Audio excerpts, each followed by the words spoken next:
Hello, everybody. Welcome to another We Like Dota League 2024 group stage matchup. We are in week number 4, and we've got the matchup of MUDBOYS versus Razzil Dazzle for you tonight. Hope everybody's having a good start to their week. We're just about ready to get into this game. Teams are all in the lobby. Should have the coin flip for you momentarily. This should be a good one. As you can see from our leaderboard, these teams currently tied the number 4 spot for the division. So, should be a competitive match. Should also be a pretty important one for these teams. Of course, every team gets into the playoffs, but this could be a key one for determining their seeding going into the playoff bracket. Coin flip is going to go Razzil Dazzle's way. See what they're going to choose.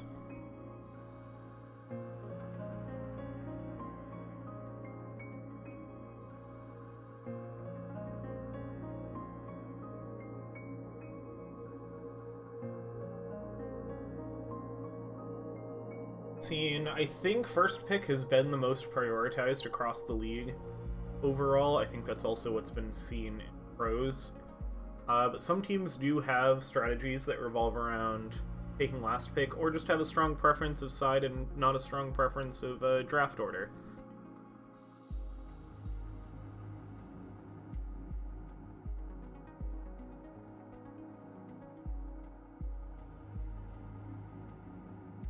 See, looks like there was a quick disconnect from one of the players, but they're back in, so we should have our coin toss decision in just a moment. I'm really excited to see this match.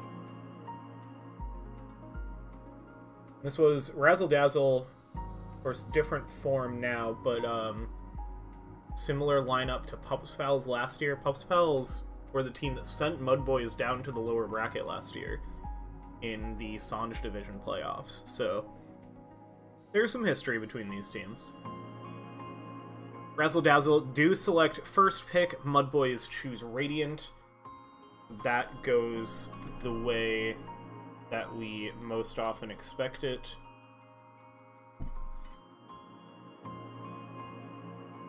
Alright, and we are going to get into our draft.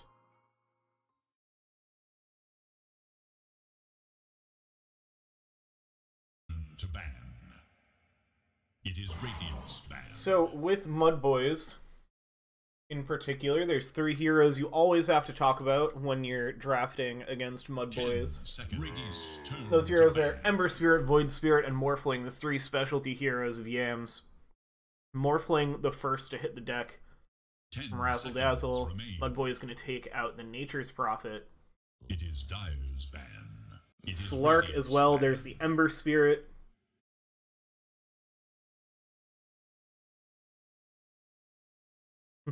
Ten seconds remain.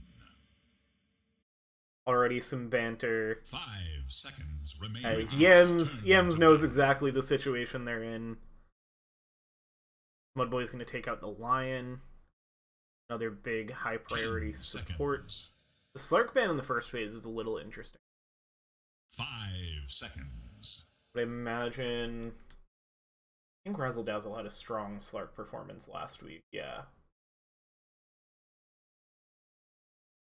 I think that's not necessarily a first phase ban, but just because MUDBOYS have this 4 bans in the first phase that you get on last pick, gotta use some of your bans for the future as well.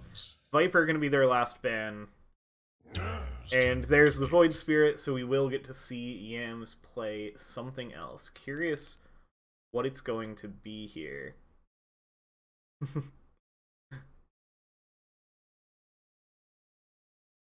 Radiant must choose. And Razzil Dazzle, they're going to take their signature Dawnbreaker, gets left in the pool. The Pony Ride Dawnbreaker has been a staple of this team for quite a while. I think pretty much since the hero's been in Captain's mode. It's just a really strong start for the draft, and you've got the confidence in it. Dark Willow is going to be the pickup for MUDBOYS. think this has been one of the preferred heroes of Ziggy G in the support role. I guess we've only seen one game of it so far. Played it against savory characters. 10 seconds remain. I know that was actually a Magnus. Magnus 5 Dark seconds. Magnus, of course. Forever one of the more confusing player names in the league. They share it with, of course, the hero Magnus. We get into the next block of bans. Death Prophet can be taken out by Razzil Dazzle. 10 seconds. I would not be surprised. 5 I mean, we've seen the 3 remaining. big Yams bans. Would not be surprised to see more after this.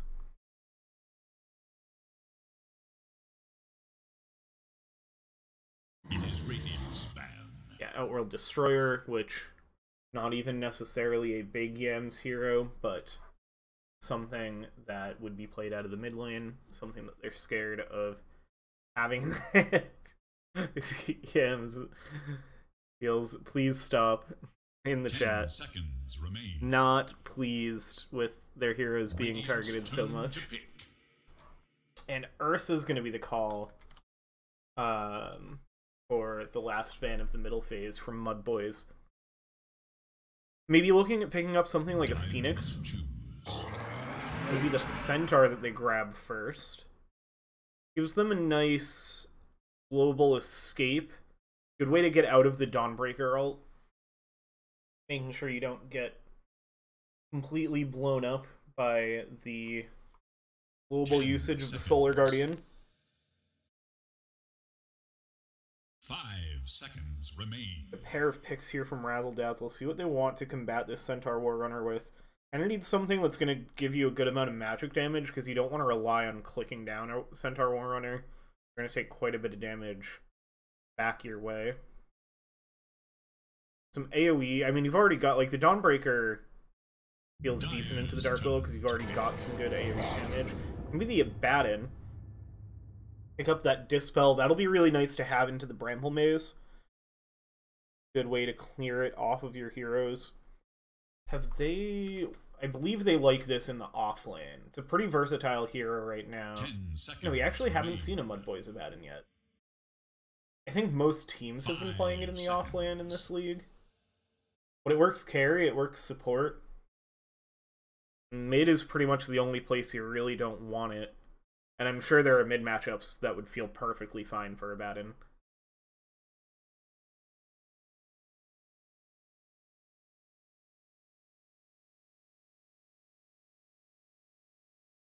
Get another pick coming out for Razzil Dazzle.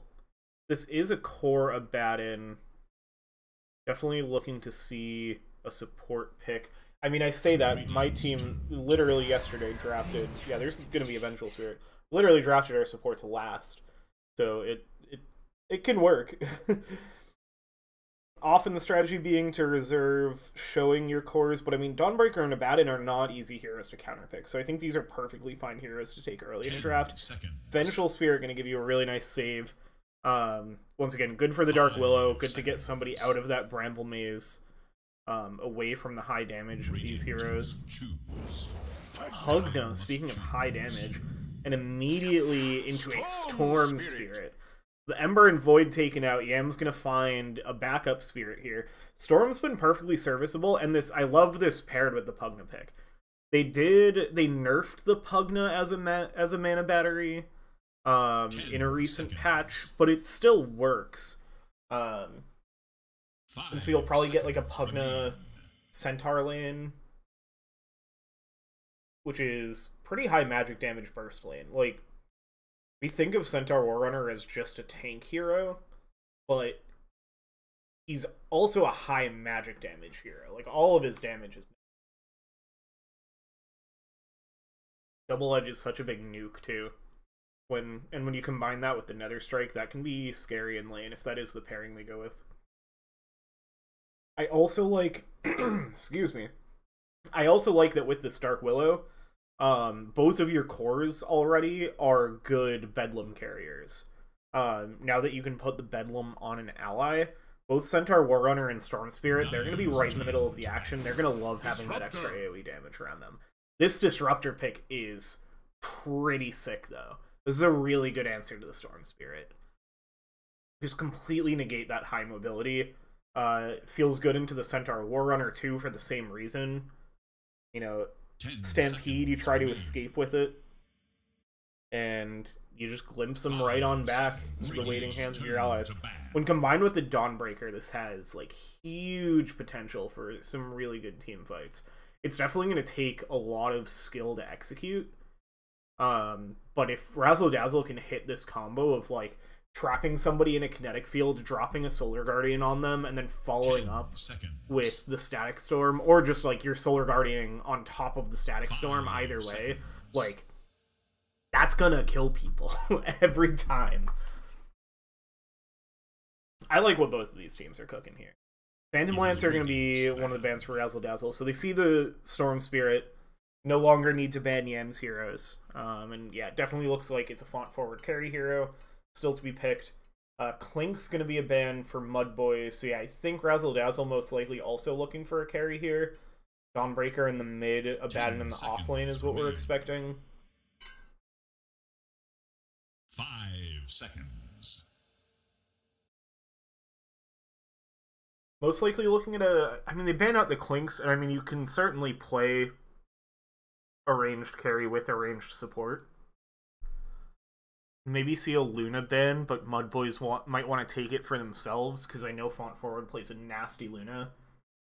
We lost to that Luna last week, so... that is certainly a hero to fear. So I think they want to leave it in the pool. I could see Razzil Dazzle going for it, but I don't think that's quite what they want. I think they would like to see something with a piece of reliable lockdown for this carry role. Like, I think just a Wraith King looks pretty good for them here. Dyer's ban. I mean, the Clinks and Drow. So yeah, I mean, you also would like a ranged carry to sit behind a Dawnbreaker and a Abaddon. But I think the lane feels better with something more durable for the Disruptor to hide behind. Disruptor's lane is not amazing. So... 10 seconds. I don't know, maybe you just stick the Disruptor with the Abaddon, and then the Vengeful Spirit can kind of lane with everybody. Abaddon's a very solid laner. You're probably not going to crush your lane with an Abaddon Disruptor, but I don't think you're going to lose it.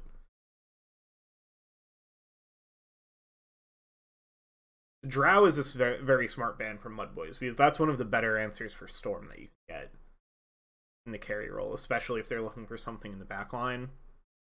Like, I think you obviously have really good catch with this support too, of Venge Disruptor.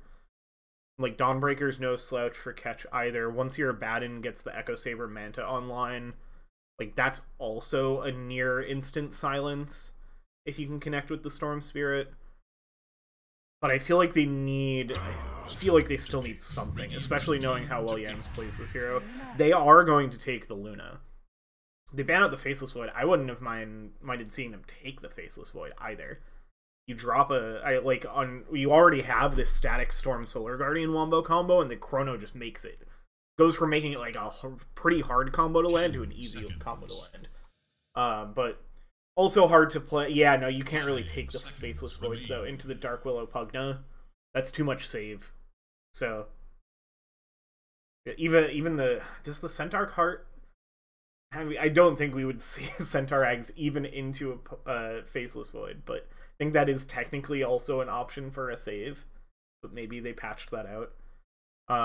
Either way, yeah, I think with their team, the Faceless looks good, but not against the enemy draft. So I like it as a ban here, because it could definitely have been scary with the amount of damage that like a Pugna can dump into it.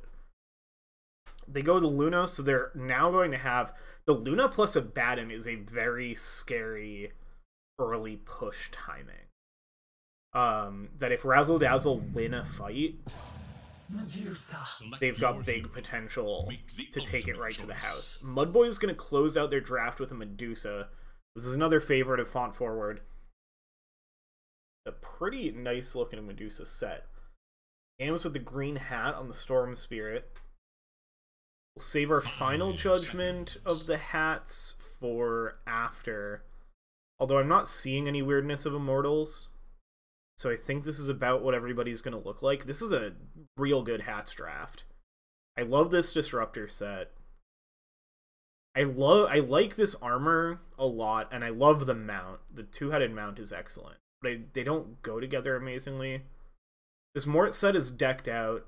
I honestly don't love this mount. It's a very cool mount, just not my favorite style. You've got the Dawnbreaker and Medusa kind of offsetting each other with the Muerta-themed sets. The Centaur Warrunner is pretty decked out. The gold horn goes great with the gold helmet. Biggie G's got good. I like this armor on the Pugna. Like, a lot of people have the hat and chalice, and it's hard to find a good piece to go with the rest of it. And I like this like scarf thing a lot. The Abaddon set's real good. The Venge looks good. Everybody looks good in this game. Nobody's slouching. I've got to make a call. I think I gotta give the nod to MUDBOYS on that draft. 16 victories predicted in a row. Super Nintendo Chalmers smurfing? That's too many. That's not allowed. Bow to your lord. Yeah, bow to your lord is right. Holy. As for who I think has the draft to win this game, I'm very scared of a Yam Storm Spirit. And I think the Yam Storm Spirit is going to have a lot of ability to set up Font Forward's game on this Medusa. I feel like MUDBOYS have the somewhat easier game plan. Like, they've got good early pressure, and then they've got this great backup plan. Razzil Dazzle, the biggest thing is this Abaddon Luna. And it's if they can execute their team fight and then set up this massive push with the Abaddon Luna. Like, they have the threat to end the game very quickly if they win some fights. 30 seconds now. And they have tools to do it. The Disruptor into the Storm Spirit, I feel like, is going to be kind of defining for this. Because both teams end up crossing fully to the opposite side of the map, so it looks like runes are just going to get split. I can see contention around the river runes, but it doesn't look like we will. On forward, going to start heading towards bot. Looks like gonna get away with it. Has to be a little careful with the positioning. Sergeant Sarcasm gonna try to scout things out. Drops the sentry, immediately gets pinged out. So yeah, that's gonna get dewarded immediately. Magnus gonna follow Sergeant Sarcasm on down to the lane, so nothing crazy to start things off.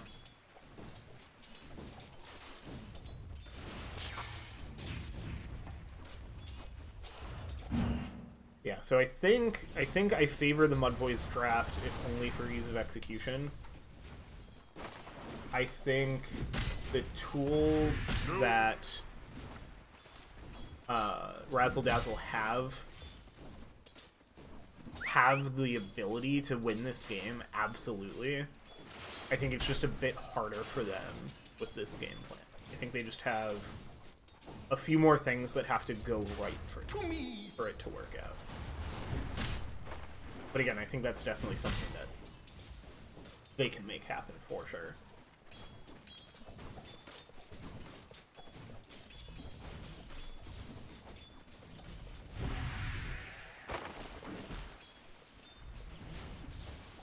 Get everybody pretty big chillin' in these lanes. I think when we get a couple more levels, I think this MUDBOYS off lane is one of the scarier lanes in this game. And bot Sergeant Sarcasm eating some harass. Has the Aphotic Shield from Super Nintendo Chalmers, so be a-okay to walk that one off.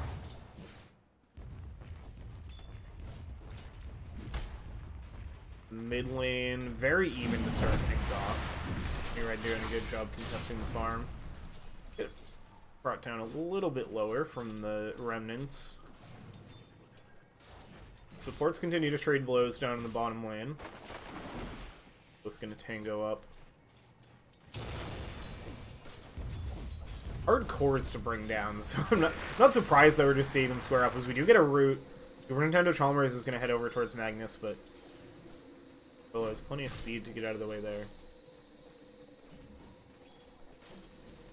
Sarcasm gonna get the pull.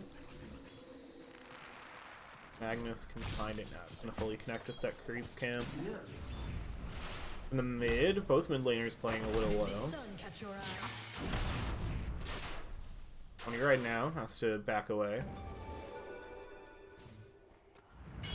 Build that water rune. Mort's health waning a bit here in the top lane. We've got MUDBOYS at level 2. I mean, everybody in the lane at level 2. Where I think it starts to get a little scary, and you're going to see some pressure coming in. Another blast going. Pugna getting full use out of that mana pool.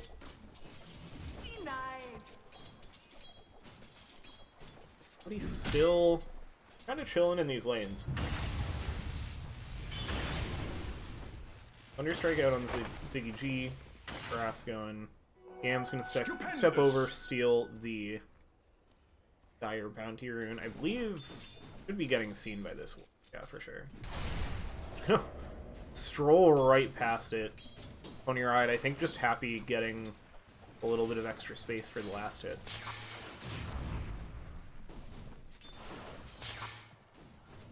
Time goes on, I get increasingly concerned of whether I'm going to be able to see first blood happen. Pony Ride has the Soul Ring now, so a little more resources to work with to get that harass going, but be more careful with their health. The top lane, level 3s have mostly been found. Biggie G gonna set up on the Disruptor, gets the slow. The decrep, and there's the double edge from Moose Style. That'll be your first blood. Thanks and have fun. They're blast out on Mort as well. I mean, most of Ziggy G's mana gone though.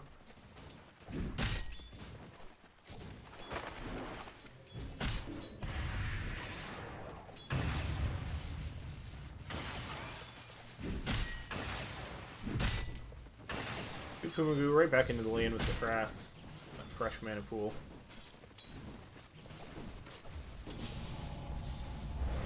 Get another decrep into the Nether Blast, but nice glimpse to save the Stomp from connecting with Mort. That glimpse pretty much fully saves the Luna there. Yeah, Moose Style, the one eating the harass. For the bot lane, Super Nintendo Chalmers has worked down most of Font Forward's mana. Gotta remember that that's the bar I have to look at up at the top to know if that hero is gonna die. The Evadne is brought pretty low themselves, so get pushed back.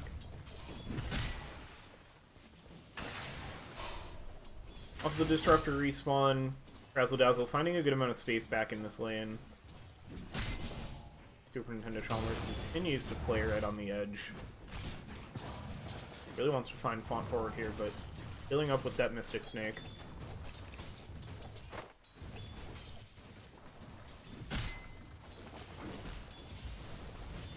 GG. Plenty of mangoes in the tank. Deceptively low on mana here. Plenty of resources to work with. Another Lotus spawning soon. That's going to be a pretty important one to grab in this lane. So Mustyle going to chase forward, has the Stomp onto 2 with the double edge. Decrep for the Nether Blast. They glimpse back the Centaur, but can the Luna escape from Ziggy G? Can they turn around for the damage? Just the right clicks. The creeps are going to finish it off. Mustyle wants to find it, but Mort escapes into the trees. Stomp into the double edge again on Sweet Pumagoo, but it's not going to be enough to find the kill on Moose Style. Sitting low, the double edge with the Thunder Strike on him. Ability is called Thunder Strike, right? Yeah, good. Learn. Yams has come out to a sizable lead now in the mid lane after things started off very even. 51-3 to 33-2. We'll switch over to the net worth in a moment. Tons of denies offlane for Moose Style as they are fully running Razzle Dazzle out of their tower. Gonna be a glimpse back with Centaur. Does send them dangerously close to Mort, who eats another Nether Blast to the face. AG gonna hit the Decrep. Another blast to come does not quite connect on the Luna, so that'll give Mort a chance to back off. Does mean big pressure is coming out on the tower here. Level 2 Nether Blast already. Does pick up an early point in the Nether Ward, which I like to see. That's going to make it a lot harder for Sweet Pumagoo to answer a lot of these aggressive plays from MUDBOYS. The decrypt to save the siege creep. Very cute play. It unfortunately also disarms the siege creep, so it doesn't end up being enough time for the wave to catch up and tank for the siege. But I like that idea a lot from Ziggy.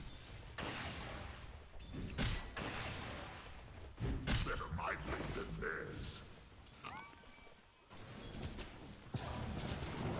Bot lane, everybody trading pretty evenly still. Oh, it's going to be a rotate in from the Solar Guardian, going to connect onto Magnus, into the stun from Sergeant Sarcasm. Ponyride cleans up that kill nice and quick, and Font forward, low on the mana. Gets silenced up, but here's Yams, in on the back, immediately blows up Sergeant Sarcasm, then chase forward onto Ponyride as well. Zipping forward, and the Remnant pops, blows up Ponyride. Super Nintendo Chalmers has to just escape. MUDBOYS, they also find a kill in the top lane on the Disruptor. All of a sudden, these lanes popping off for MUDBOYS. And look at where Yams is at in the farm already off of that double kill. I mean, this is now a 3k net worth lead at 8 minutes. That is, for these lanes, feeling pretty even overall. Like, other than these denies, these last hits, it's like even in the carries. It's mostly just Yams there, and then all the denies on Moose Style, but the kills, just those 4 kills, have MUDBOYS set up to a strong start in this one. Zap. Invisibility. Invis rune for Yams. Just gonna drink down that bottle. Is Disruptor gonna make their way over here for Razzil Dazzle? Want to find something on Font Forward. Any early kills they can find on this Medusa are super valuable. Set back the farm game for the Snake as much as possible.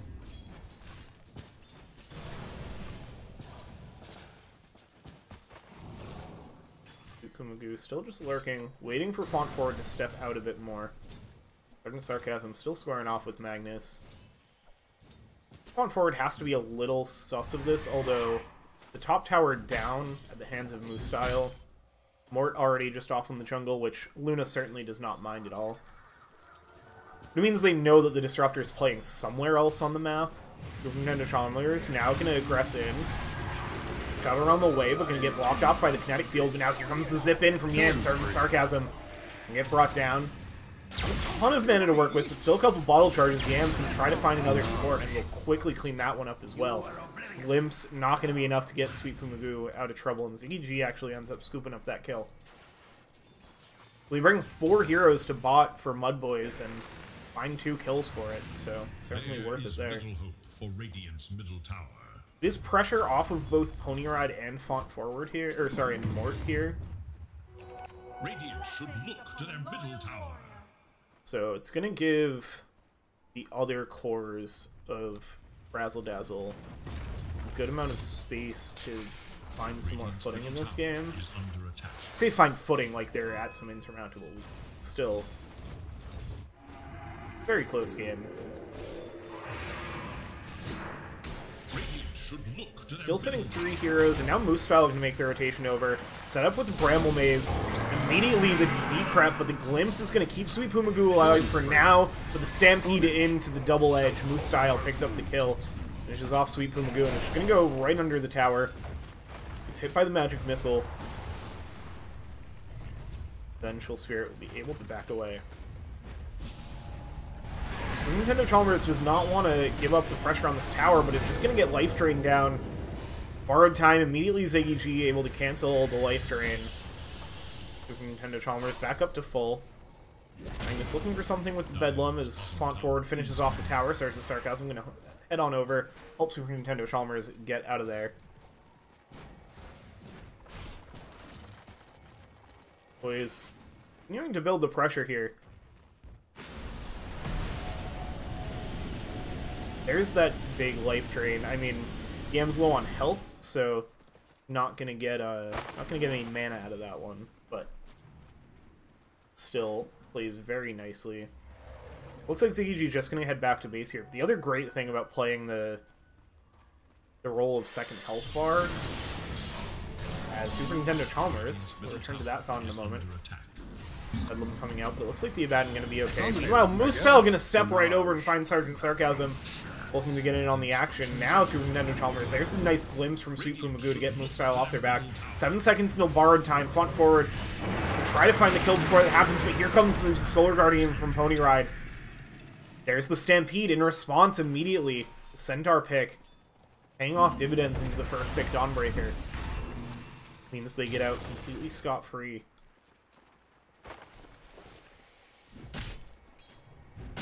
Dire's middle tower is under attack. What was I saying? I was talking about the mana battery. You can also just, like, go over and life drain it creep. This ability has no cooldown. That's a good way to stop back up, but I think it only gives you health back. As all of Razzil Dazzle, they're going to find their third kill in this game. Sick of Ziggy G's tower pushing shenanigans. Quickly pop the Pugna. Radiant should look to their middle tower.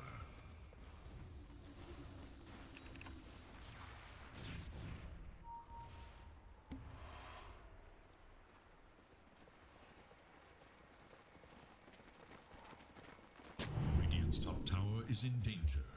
Now, both teams kind of posturing around mid. Moose-Style, certainly the hero with the least to fear at this point in the game. Pretty very durable. The Centaur and has that early Veil of Discord. Gonna play really nicely with the Storm Spirit for that bonus magic damage. And pretty close to the Blink Dagger here for Moose-Style. That's gonna be even bigger of a tempo swing for MUDBOYS once they have that to play with. Radiant's bottom tower is under attack.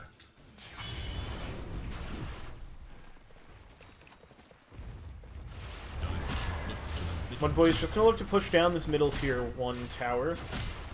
Plenty of tower push with the level 4 Nether Blast. They only really ended up using one, and then it's just the right clicks to do the rest of the work. As Yam's gonna zip immediately up into the dire triangle. Actually manages to finish off the kill on Sweet Poo Magoo, and Moose-Style chasing in, and after the glimpse, and now Yam's gonna get back in. Swap out, try to get Moose-Style away from their heroes, but the connection from Razzil Dazzle, the Solar Guardian, now it's going to be turning back towards Ziggy G, so this ends up being a trade 1-for-1 on the supports, and Moose-Style in a little bit of trouble. Mort going to try to run down the Centaur War Runner, and they'll find it, so that actually ends up going in their favor, but it ends up now being a trade of the offlaners, as on the other side of the fight, Yams finds another kill, this one on the Abaddon. All in all, even trade you always enjoy when you're a bit behind. So Razzil Dazzle, they're going to be pretty happy to pick up that pair of kills, even at the cost of a pair of their own.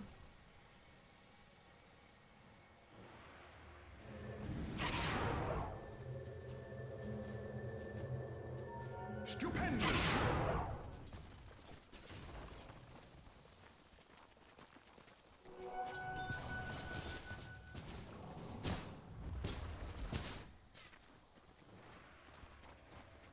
Yeah, I'm still sitting on that shield rune. Clarity coming out, like, instantly used. I didn't even see it in the inventory.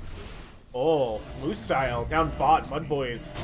Bringing the pain, setting up on Sergeant Sarcasm. A few more clicks will do it. It being a creep that steals the last hit, but two heroes brought down. MUDBOYS continue immense amount of pressure. Siege creep along for the ride with the push. This tier 2 tower, it's gonna go down pretty quick here.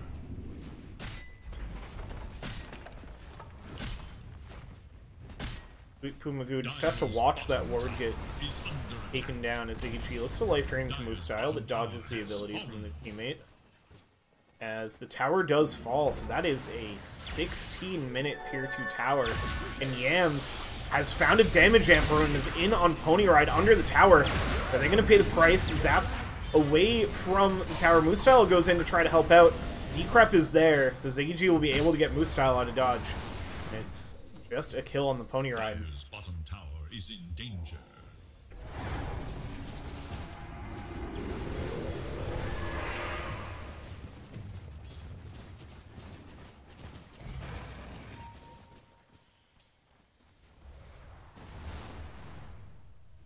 There is little hope for Dire's middle tower. MUDBOYS farming pretty fully under Razzil Dazzle's ward.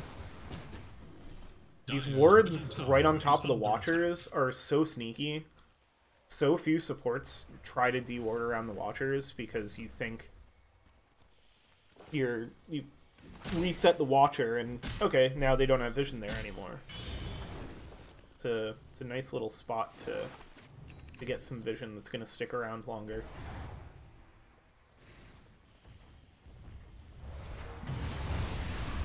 Haven't talked much about items. Is Bramble going to connect? Set up the stun from Moostyle who has that Blink Dagger, and Sweet Pumagoo going to be swiftly brought down. There's the Bedlam on the Centaur. Talked about a bit in the draft. The tower eating another Nether Blast. Haste rune on Yams. Yams has been getting every rune with MUDBOYS having this advantage at this point in the game. Hard Time is going to be available, and Yams doesn't have a ton of resources. Here comes Pony Ride with the Solar Guardian. That's going to keep Super Nintendo Chalmers alive and stop Moostyle from continuing to keep the fight going. With that Haste rune, Yams still playing pretty far forward. Moostyle wants to hunt something down here. They're going to try to connect with their supports here. Magnus, you know what? They're way over. Pony Ride just going to be able to TP away. Supports are going to spot out Super Nintendo Chalmers, but it's a tough hero to bring down, so able to just walk that one away.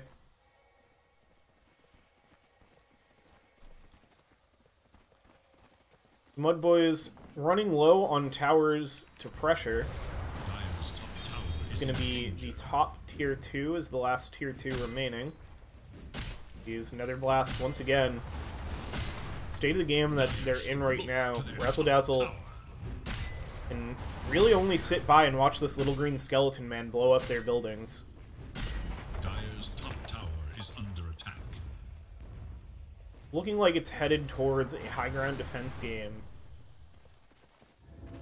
for Razzil Dazzle. I mean, they've got pretty solid defense. The Disruptor Vengeful Spirit duo is certainly going to do a lot for you defending your high ground. Dawnbreaker can get out on the map and connect back in with the fight at any point with Solar Guardian. So, this early lead from MUDBOYS is not a guaranteed win. We did see last week MUDBOYS had a very commanding lead in one of their games, and their opponents were able to battle back from the depths of it with a high ground defense. I expect after seeing that game slip out of their hands, MUDBOYS, they're going to look to play this one pretty clean. Sweet Pumagoo going to be cleaned right up off the map. And they're going to stampede forward. They want to find Mort here. They had them spotted, the vision farming in the triangle, and here comes Yams. The Manta is there, though, from Mort. That's going to allow them to escape from Yams. Bramble Maze. And it does walk into it, but fine is the Manta on the other side. Medusa just going to start teeing off on the tower with the illusions. Not going to get a ton done through the backdoor protection. In the meantime, though, while those illusions hit, MUDBOYS is going to go ahead and steal themselves a Tormentor. It's going to be an Aghanim Shard for the Dark Willow. Reduces that Cursed Crown setup timer. Also gives the brambles around the Cursed Crown. It gets really annoying to deal with. As Yam's going to find another juicy-looking support and eats Sergeant Sarcasm up. They try to get vision back up in their triangle. Ward from MUDBOYS is doing too much. It's under a sentry, but it's up the high ground. That is...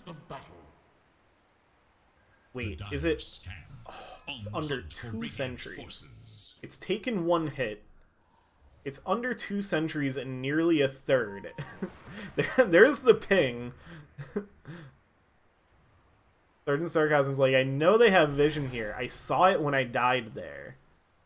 This ward needs to die. Meanwhile, MUDBOYS have something a little bigger than an Observer ward on their mind. It's going to be the Roshan. They all get into the pit. Moostyle tanking it up. It's a good amount of damage. Yam's going to take a bit of a turn. It's like it'll be passed off to flaunt forward now. Still has all their mana available. Does give Razzil Dazzle some valuable time to get out on the map. Sergeant Sarcasm does find that that ward up in the jungle. See if they're going to find this one. Looks like they're on a collision course with it, so should have the D ward here. Doesn't have a sentry on him. Screams up the high ground, but doesn't have a sentry looking at it that I can see. No sentry on Sweet Boom either. So that ward's going to stand for now. They have really good vision on the top half of their map, though. This is going to guarantee that Mort can find some farm for a while. Even as MUDBOYS continue to pressure. So they do get quite a bit of valuable vision out.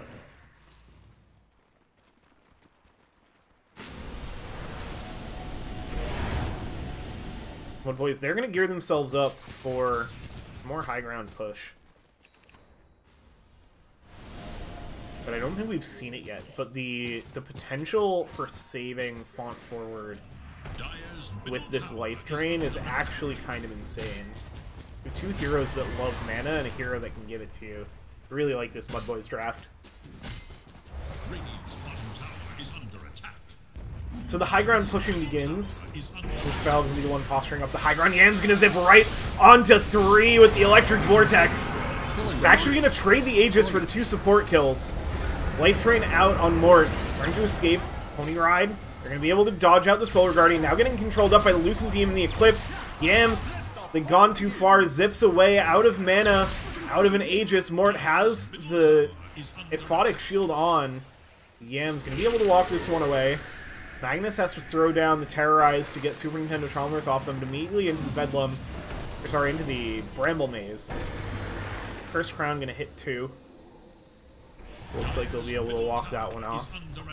Meanwhile, Ziggy G, blast in that tower. I think one more Nether Blast would do it. See if they try to sneak in there for it or don't want to get too close to the base. I mean, overall in that fight, you trade your 2 supports for a Centaur and an Aegis. So I don't think Razzil Dazzle mined that hold that much.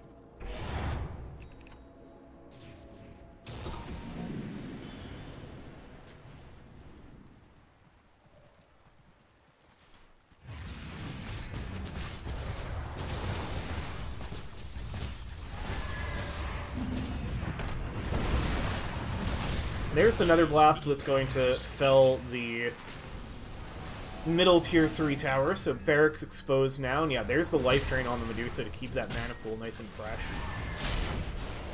Another ward gonna get committed. Chad and the Centaur squaring off, the swap gonna be back.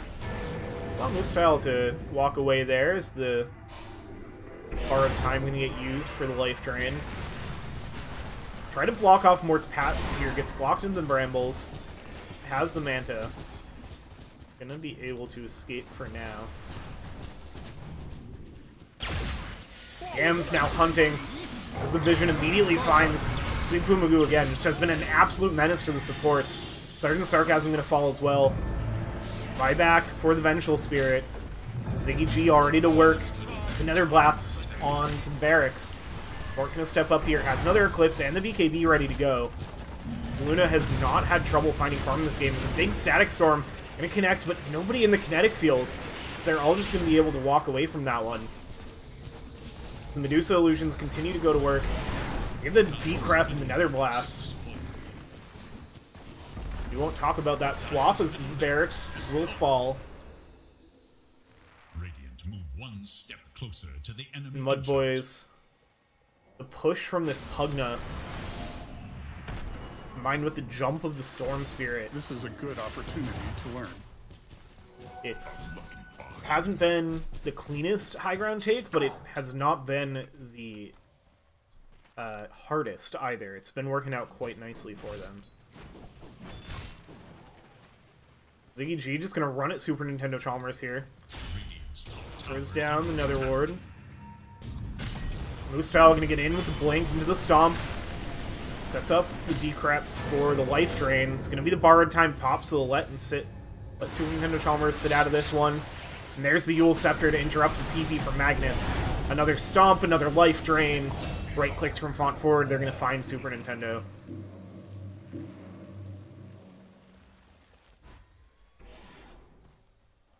Yams. Oh, the support's smoked up here. Is going to see the Scream of Terror. Sergeant Sarcasm clicks on the wave. Yams is going to go in with the Orchid. Silence is up. The glimpse. That is not going to be in time, and it's Sergeant Sarcasm dead with no buyback. 60 seconds till they have a Vengeful Spirit back up.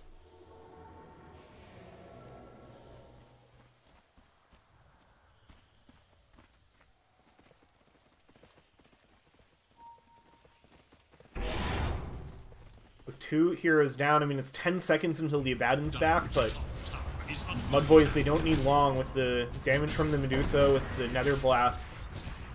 Gonna be right onto this top tier 3 tower. If they can get another barracks exposed. Yams has a regen rune in the bottle and is going to make their way over to connect with the fight.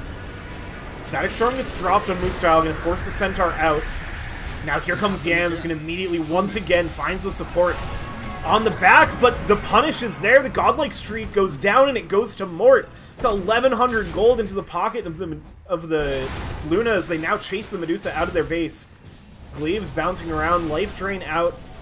That's an Abaddon. That's a lot of life to drain through, and Ziggy G gonna get controlled up. Curse Crown will give him a little chance to escape. Pony Ride gonna connect the Starbreaker. They bring down the Pugna. So Razzil Dazzle, they hold on their top tower and barracks.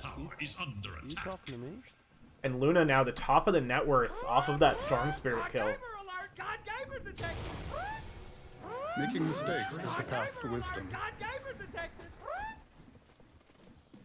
Razzil Dazzle feeling themselves perhaps for the first time in this match they've been playing from behind, so getting their voice lines out.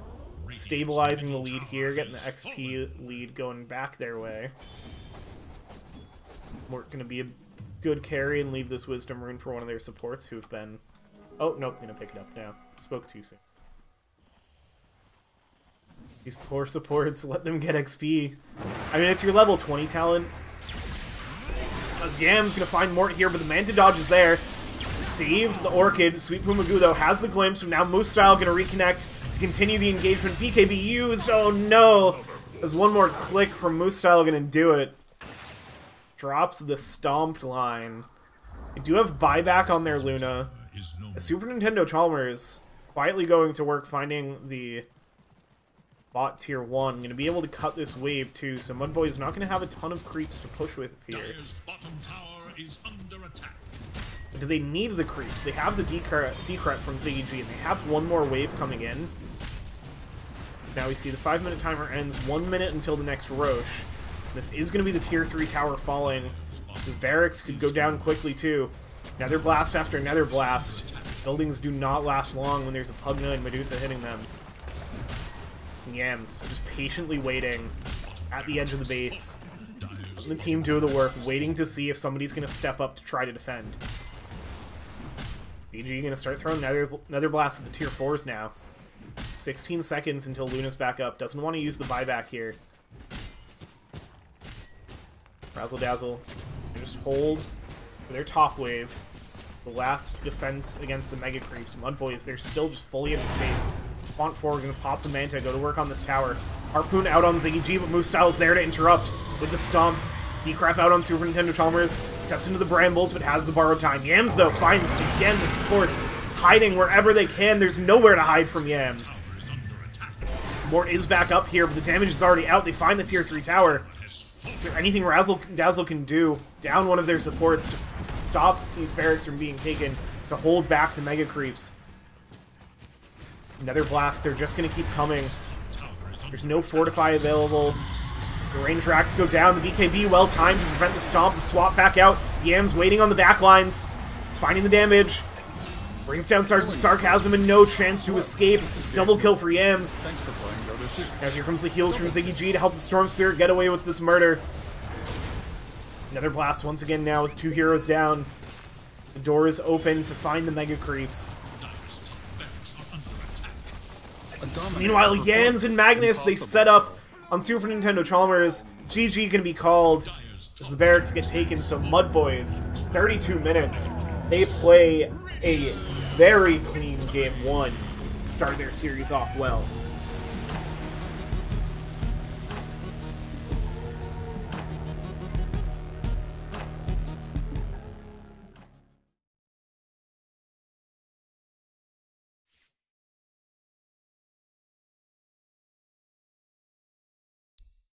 28-8, your final score. So MUDBOYS, very convincing here. Yams, top 3 heroes get banned out, but a 15-1-5 Storm Spirit. I mean, even after 5 bans, still finds an amazing Storm game. Heals from CG. There's a heart. This had to have been finished right at the end of the game. Just to have as much health as possible to dump into Storm Spirit and Font Forward. I mean, excellent showing from MUDBOYS. They take game 1.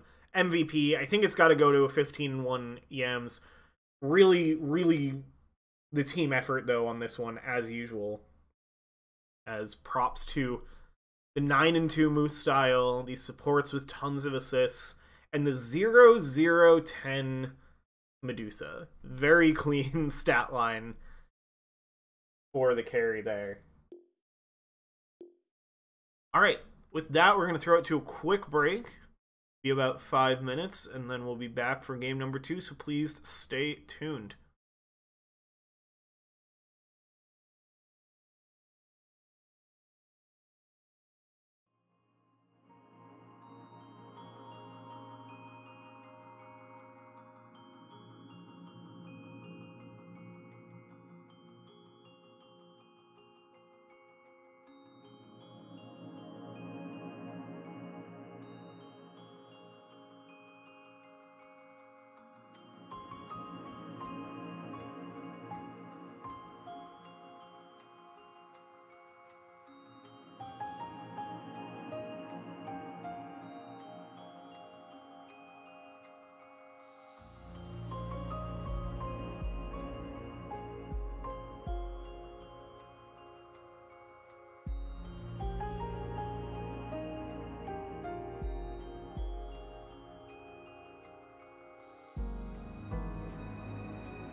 Alright, everybody, and we are back for game number 2 between MUDBOYS and Razzil Dazzle.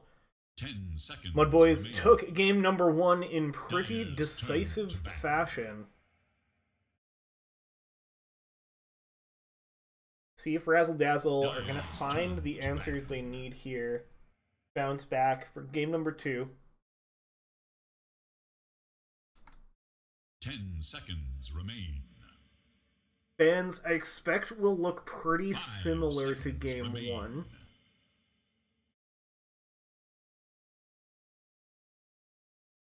Let's see if any of the yams here is get left in.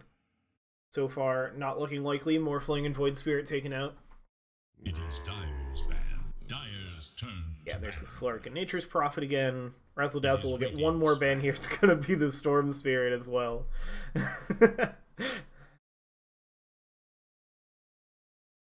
10 seconds. This is Big 5 Earth. seconds. The Super Nintendo. No spirits allowed, says Razzil Dazzle, and can you blame them? After seeing what Yams did to them with the Storm Spirit last game.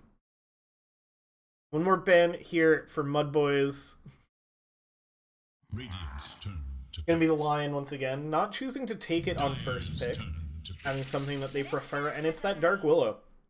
Magnus Dark Willow. Very reliable for them. Yams considering the Vengeful Spirit as one of their remaining spirits. Apparently not 10 confident in their seconds. Earth Spirit. Maybe we see Yam's Spirit Breaker. 5 seconds remain. Radiant's turn to bat. Razzle Dazzle, gonna stick with their Dawnbreaker. It did well in the lane against the Yam Storm Spirit for quite a while. So I like it. And it's something that their team, again, knows that they have plenty of confidence 10 playing around. seconds remain. There's a reason they like to first pick it. 5 seconds. Get a couple more bends here from MUDBOYS. See if they go after anything that Razzle Dazzle had last game. Looks like they're going to stick with similar bends. Take out the Ursa. I think there was a Viper bend from them last game.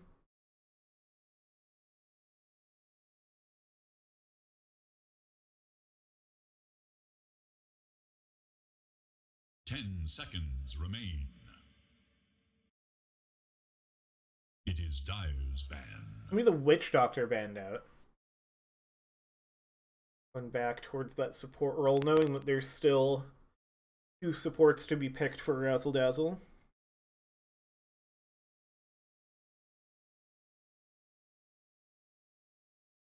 Ten seconds. 5 seconds.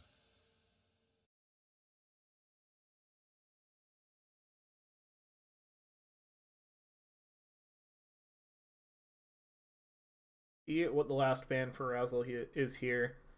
I mean, they genuinely likely ban out something else that you guys would pick.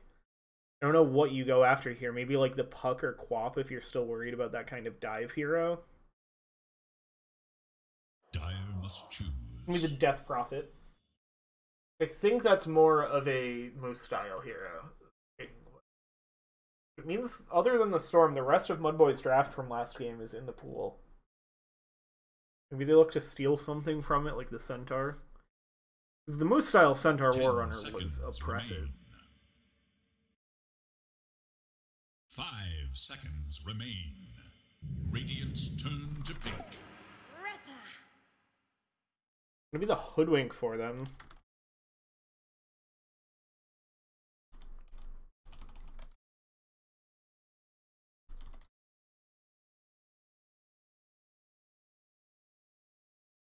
Ten seconds. Can be a little tricky to play with the Dawnbreaker, but I think when not playing in lane 5 together, it's not too bad. seconds. Biggest trouble you run into is that Dawnbreaker is very good at killing trees, and Hoodwink really likes trees. In particular, you have to be careful not to go on the Bushwhack target too early with Dawnbreaker, because if you throw the Celestial Hammer in, it'll break the tree and end the stun early.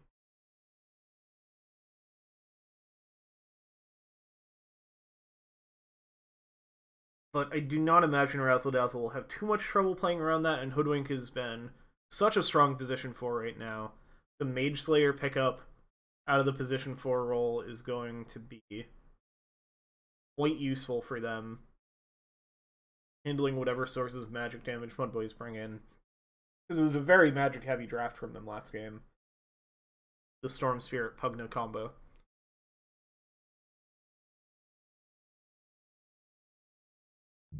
Boys, do they go back to the Centaur? It's going to be the Mars this time around. And they chain that. They do go back to the Pugna. So same support duo. Curious. There's not a hero that I mean, there's the Medusa again. There's not really a mid-hero that's going to live for that mana battery in the same way. 10 seconds. But certainly heroes that love having that regen from the support. 5 seconds remain. And the tower pressure that came out from this Pugna was very powerful as well.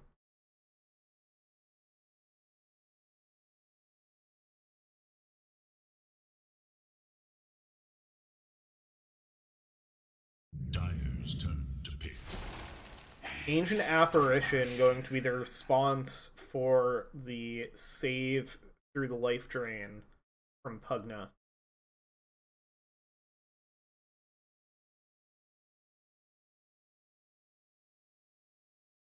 Ten seconds remain. Get that regen cancellation from the 5 AA. seconds remain. Imagine this will be a Sweet Pumagoo, Ancient Apparition, and a Sergeant Sarcasm Squirrel. What do you close out this phase of the draft with? Certainly something to stand in front of an AA. I think you could pick up a tanky carry here and be pretty happy. Save that mid... Well, no, you already have your mid pick. You probably just go for the offlane here, let your carry have overall last.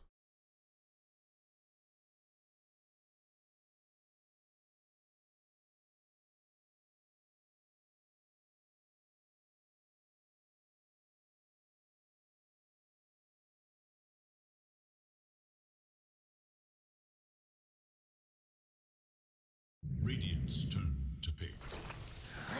Ooh, that is a gross option that was left in the pool this time around. So yeah, likely going to be a Viper Hoodwink lane, although maybe they take the option to flex the Viper to the mid lane if they like that matchup, based on whatever they find for Yams. 5 seconds.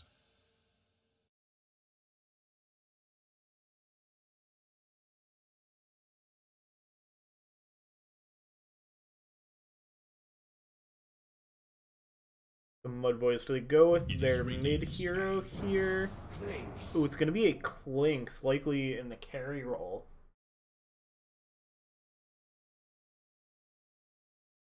That should be laning with the Dark Willow. Give them a kind of similar setup to the Medusa they had last game. If this isn't mid, it means that Yams is going to get 2 more heroes banned.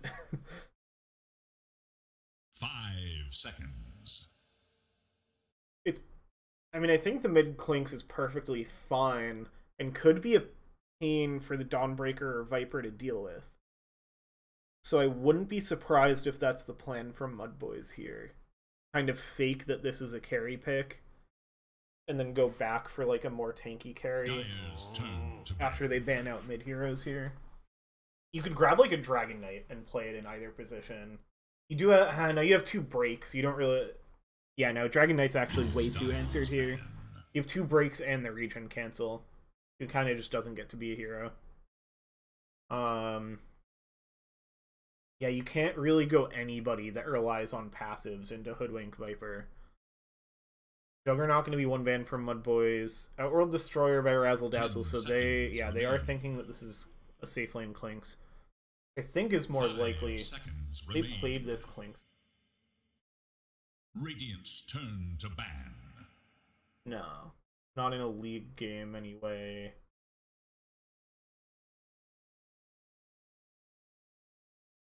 Look at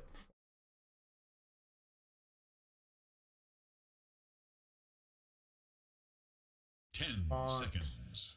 Play a Clink. 5 seconds remain. Font has some practice on Klings. I think this is... It's not as sneaky as a pick as thinking it could possibly be. Razzil Dazzle, though, they respect the flex. They ban out 2 heroes they don't want to see in either the mid or carry position with the OD Medusa bans.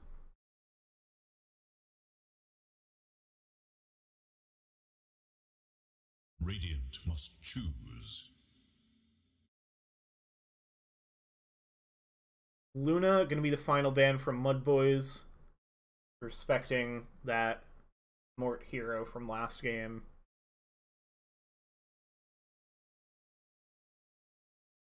Ten seconds. 5 seconds.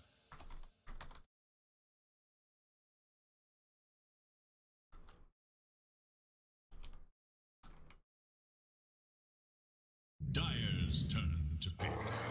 Centaur Warrunner gonna close things out. So they've debated all of us. This is a mid-Mars. They actually found their Yams hero immediately in the second phase. And they're gonna run back the Moose-style Centaur Warrunner. So this is now a spicy draft. I don't know that I love this direction from them. I mean, it's so much tank for the Clinks to hide behind, which is nice. The Clinks kind of wants to be picking off heroes in the back anyway. Like, the Clinks is going to be so deadly for this AA. I've played AA into Clinks plenty of times, and it is not fun to be the Ancient Apparition in that game.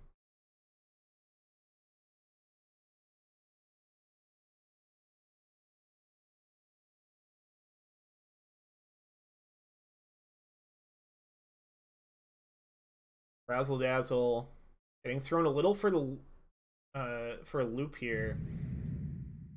What are they going to find? They go the Dragon Knight. Yeah, knowing it's pretty well protected, this is a very strong hero.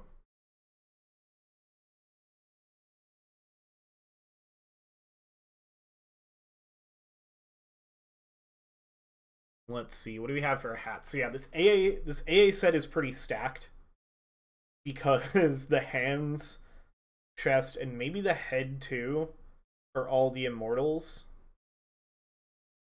And then they have the normal set on top of it. And I actually had it backwards. Sergeant Sarcasm playing the AA. Sweet Pumagoo on the Hoodwink. Super Nintendo Chalmers on the Viper. Pretty standard purple set with the Immortals. Dragon Knight set is subtle, but pretty nice. Font Forward has a solid Clink set. Yam's pretty decked out with the Mars. Has the Medusa shield. The big lightning-y spear. Same set for the Magnus, Dark Willow, Ziggy G Pugna. It's a very similar draft from MUDBOYS. They swap out the Storm Spirit and Medusa for a Mars and Clinks. And I mean, after how that game 1 went, they certainly are happy to run that one back.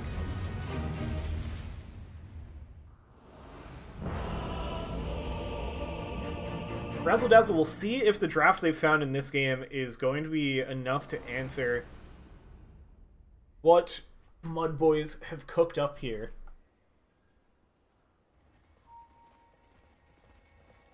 Prepare for battle. An ephemeral masterpiece.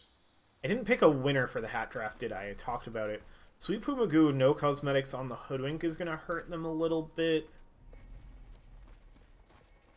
But yeah, I got caught up pointing out that it's 3 of the same sets we saw last game. This Yams Mars set is too decked out. MUDBOY is going to take the hat draft. Is it a terribly sorry? Maybe it's a bait. Good luck, fuck you, from Sweet Pumagoo. Poof. Obviously done in jest, but... Oh my god, this smoke completely goes wide. I can't believe that they don't run into each other here. 30 seconds and counting.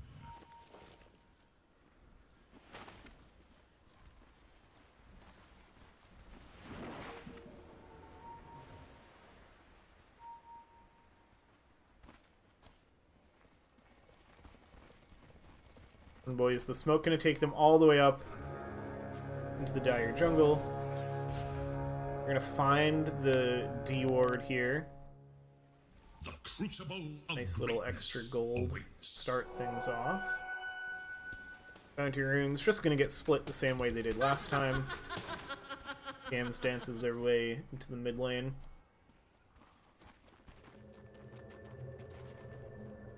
Yeah, I mean, the Mars lane into the Dawnbreaker should go quite well. I'm just curious.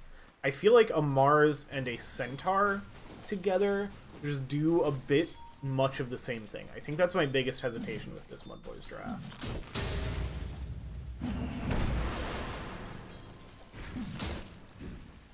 I expect Pony Ride to come out pretty well in this lane. They did very well against the Storm Spirit, kept it quite even. I think this is potentially a little easier, but we'll see how Yams does on this Mars. Top lane, running back the same thing. Razzil Dazzle, have two different heroes to answer it with. See, I think it's much harder to find kills on a Squirrel Dragon Knight. This is a very solid lane for Razzil Dazzle. There's tons of damage coming out. Use another blast throughout the lane. Down bot, the Viper is going to be an absolute menace, and the damage is going to get amped by Sergeant Sarcasm eventually. Start things out. Level 1 pressure. I mean, everybody's low down here. But, like, the Tar Bomb on the AA, I imagine that's where all that health went.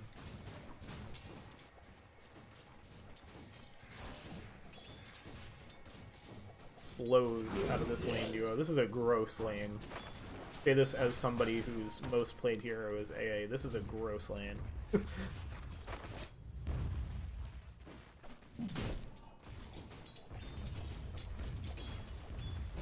Mid starting off quite even again. Nice Starbreaker there to get some good harass out onto Yams.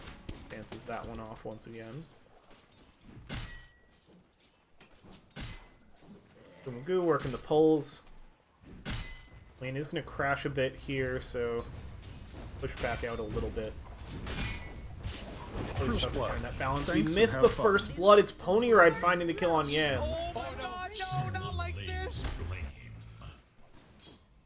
There is little hope for Radiant's middle tower. Keep an eye on top as we look at... I mean, yeah, rest of the abilities. Through the God's Rebuke and punks down the Mars, so nice start for Pony Ride. Mid lane is top, continuing to trade. Bot, I mean, the saving grace for MUDBOYS in this brutal lane, they're both ranged heroes, so they can play Radiant's quite courier far has away been killed. from Super Each Nintendo and Radiant's Sergeant courier Sarcasm. knows the risks. Oh, it's Sweet Pumagoo nearly goes down. Both supports in this lane incredibly low. DG wants to find a way back in. Probably wants to try to find Sweet Pumagoo here. The Squirrel limping away. Picks up the Lotus. Oh, look at this pro. Puts the branches and the blood grenade in the backpack to get maximum value out of the Lotus. Another blast into the Stomp. Finds Mort, but this guy's so tanky.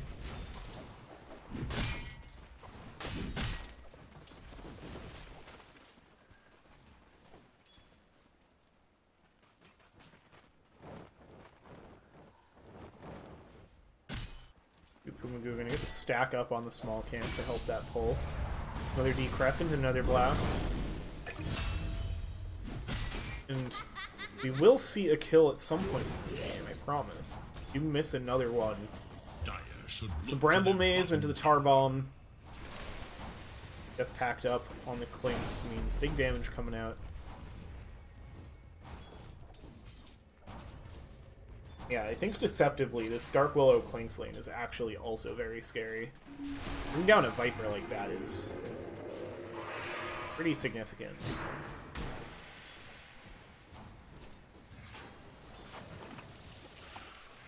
Doesn't mean the Viper comes back with full resources, so Font Forward gonna start eating some more harass again. Top. Carrying out the pull. Not exactly squaring off here.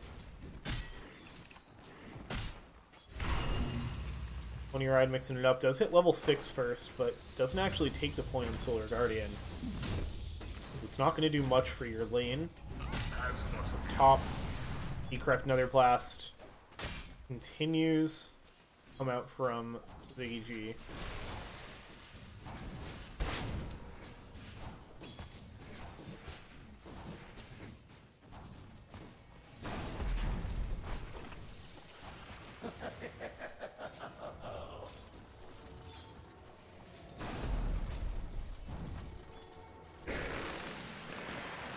Magnus going to throw down the brambles, try to trap Sergeant Sarcasm in these trees. Going to be forced to head out towards the bottom staircase. Does find a path through the brambles now. Magnus continuing to bring the right clicks. Looks like Sergeant Sarcasm will be able to sneak away here.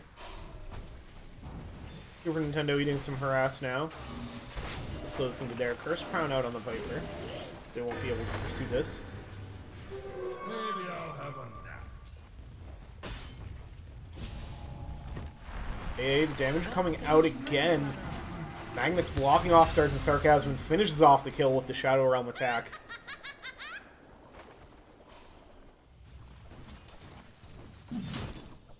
I am eating my words a bit here. How good I thought this Viper AA lane would be. I think part of it is just where you're able to get your levels on AA. I think I wouldn't mind seeing a second point in Ice Vortex. I used to always go 2 points in Chilling Touch, because getting that level 2 does give you good harass options as Sergeant Sarcasm. Going to come up towards top. Stomp gets moored off of their back. Moostyle going to be able to back away here. Yeah, like I like the higher damage and lower cooldown on Chilling Touch. But beefing up the W early is nice. As Super Nintendo Chalmers is going to find the punish on Magnus. Goes for the Rune Steel. Magnus does get the wards down, but Super Nintendo Chalmers just runs down the Dark Willow. This will provide. He crept into the Stomp, the Double Edge, but now turns with the Breathe Fire. Now they're doing some work. The Crep hits both. Style looking to get back in, has another Double Edge available. Stomp up in a few seconds as well. As support's connecting over on the mid lane. Pony Ride getting brought a little low. Action happening all around the map.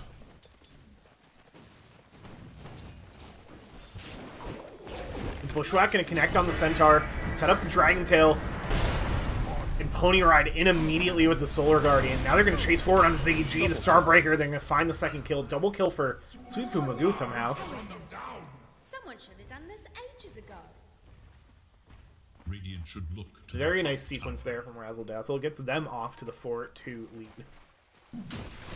Take a look at our net worth. It's the Dawnbreaker up at the top here. Radiant's top tower is under attack. 400 gold ahead of the Mars. Get speared back, prevents the Starbreaker from connecting. Well executed spear from Mars. Similarly, no point in Arena of Blood here. Just looking to maximize the two main spells. Decrep gonna be able to push the Dragon Knight off of the tower combined with another blast. Corrosive attacks are gonna be annoying for Moose Style here. Prevent the Centaur from being able to chase out too aggressively. Or Sarcasm going to make the rotation back over towards the bot lane. Not a lot of mana to speak of on Clinks. Does have the Skeleton Walk available now, so we'll have some dodge potential. The Dust immediately, though, and the break from the Viper Strike. Here's the damage with the Ice Vortex. The slow's not quite enough to get the Cold Feet to connect, but it's not going to matter as Super Nintendo Chalmers finishes off with a few more attacks. From the top lane, Moose Style runs down Mort, though. Dire's courier has been killed. Just about no health to Dire walk should this look off. to their top Survives the tower. tower shots. Courier arrives with a salve, so that's going to set up MUDBOYS to be able to take an early tier 1 tower again. Dire's top This tower Pugna is Centaur under off attack. lane just been crushing for them in the series. Dire's top tower is ruined. For mid, spear back again on Pony Ride. Good tools for keeping the Dawnbreaker at bay. Because now Yams does have the arena available. Might look for it as soon as this spear comes off cooldown. Are you going to turn it back towards the supports if they lurk around too closely? What's on this courier for Yams? Morbid Mask. So looking at an early Vlad's most likely, or just going to hang on to that for the little bit of extra regen to offset the Soul Ring. Supu Magoo getting a cheeky little ward kill. Spear again. Pony Ride just can't hit any Starbreakers anymore. Yam's holding on to that spear every time. But on the bot lane, they're going to go try to find the Clinks again with that dust. Dire's courier This time there's a Stampede that's going to be able to get Sergeant, to get Font forward safely out of there. Mort making the rotation down here as well now. Dire's whereabouts. Not looking to aggress immediately, but has the Dragon form. Sweet Pumagoo in the area as well. Oh, the Courier just went down with the mana boots. But everybody pretty good on mana down here, so it doesn't hurt them too much at this point. Biggie G claritying up. The tower pressure just going to come out. They do drop the Nether Ward and throw out the Decrep. There might be a few more heroes lurking here than they expect, and there's going to be one more. The Solar Guardian connecting. Sergeant Sarcasm already going to fall. The damage from the Clink's too big. The life drain's there to save Font forward. Magnus does go down as Pony Ride connects in, but there's the arena. Onto 2 with the spear into the wall. The Decrep into the Nether Blast. There's so much AoE damage on this team. Moostel now getting turned around on. Pony Ride does go down, so it's a trade of those heroes. Super Nintendo Chalmers limps away. Life Drain now onto the Dragon Knight. Yams still plenty to work with as Font forward. Pause on the Clinks experiencing some lag. Clinks, yeah, sitting low. One down at the back of this pretty chaotic fight. So far it's a support for a support and a mid for an off lane. Dragon Tail has connected on the Mars. And doesn't have mana for this spear. Only has a Bulwark, or sorry, a God's Rebuke. That is going to keep the Dragon Knight in the life drain range, most likely. I could see their range on that. We're about to find out. Now the fight is I think the Dragon Tail, yeah, that's going to get them out of the life drain for now. There is another life drain to come as the spear back. It's actually going to go into Yams to keep them alive as Font Forward gets back into the fight. Having healed up, Tarbomb out onto Mort. Another Nether Ward in the area. Now the Bramble is going to try to keep them from escaping. The Cursed Crown on Sergeant Sarcasm. The life drain, the AA just coming back up. The spear is going to finish them off. Takes the fall as Mort and Sweet Pumagoo just forced to escape, and MUDBOYS Dire's bottom tower is under turn that The Dire Glyph is now active. into a pretty good fight for themselves. Or, I think this is counting the AA dying twice. 'Cause, yeah, it's got like the AA's TP in there.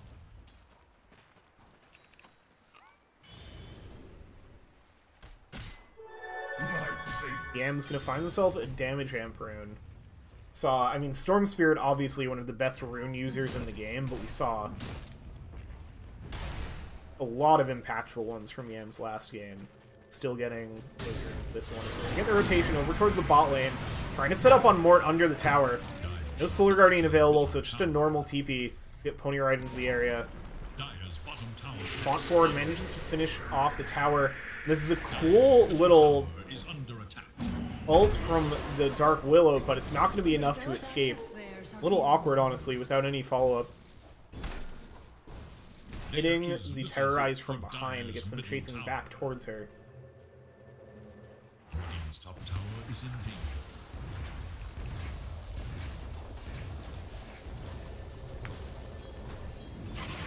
This game, very much more even than the first game was at this point. They're going to turn with the Viper Strike, trying to life drain through it. Pony Ride connects with the Solar Guardian. That's going to be a kill on Ziggy G. Dominating for Super Nintendo Chalmers. 4-1-1. Ace Blast. I heard it. I didn't see where that landed.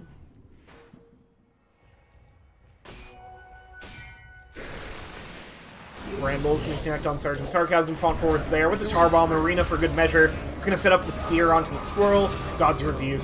Both supports dead. No style. Making the rotation over means MUDBOYS setting their sights on this tower does not have far to go. And is there a Pugna? Pugna's making their way back out to the lane. Will not be necessary to finish off the tower.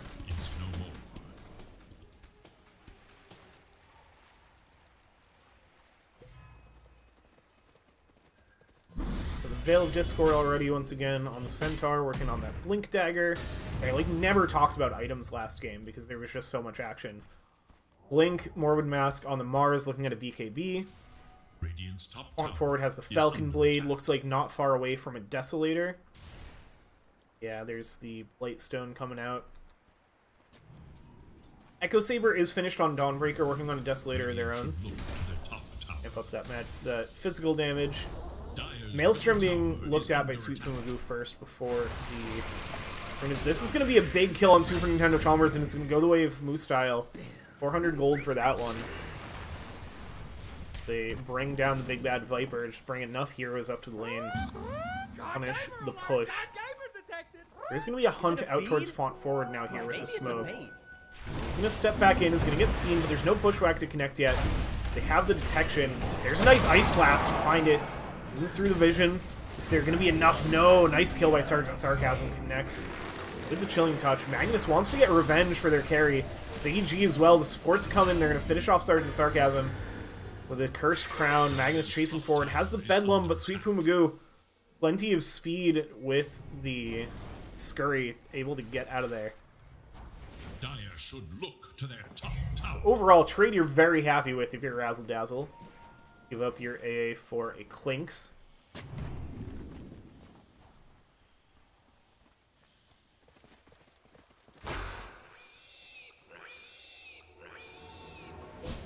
The pig pole in action for the Centaur.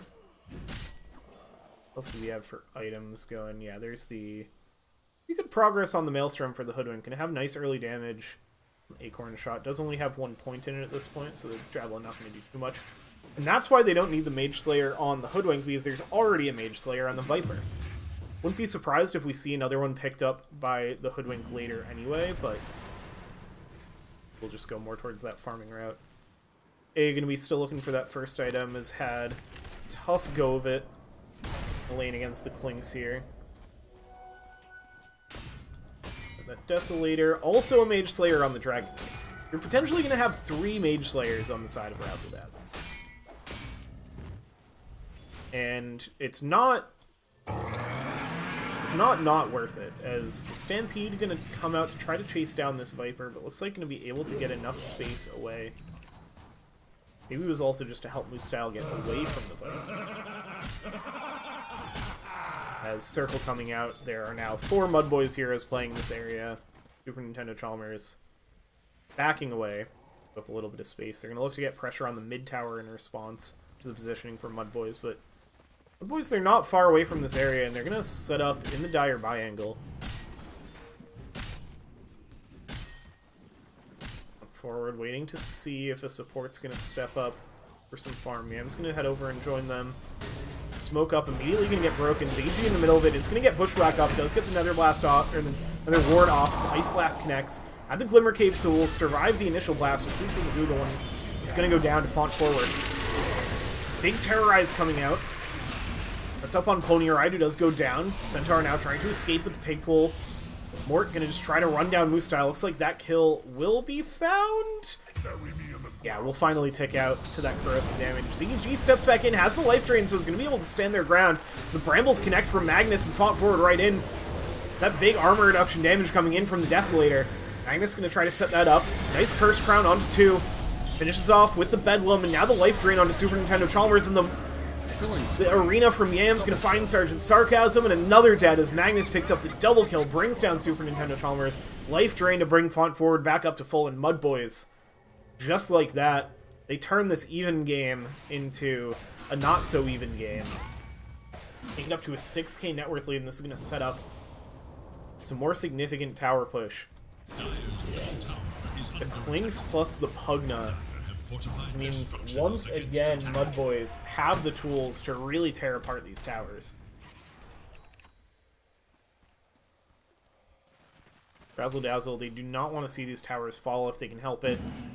Start setting up the mid lane. Meanwhile, Tony Ride going to connect over on Moose Style, has the Solar Guardian, lands the stun, follows it up with the Starbreaker, going to try to stampede out of here. You get the Viper Strike in for the break. Breathe Fire connects as well, and the Celestial Hammer will finish it off. Magnus gets down the Brambles.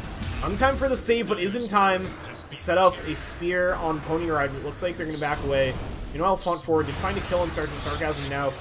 Razzil Dazzle going to turn this back towards the MUDBOYS. They find the kill on Magnus. Yeah, where... I don't even know where this kill... I can find out where this kill... Oh, God. Radiant should look to their bottom tower. Yeah, the vision from Magnus sets up kill for the AA. Like I said, this is... Clinks is such a hard hero to play against for Ancient Apparition. I feel for Sergeant Sarcasm here. Dire's middle tower has fallen.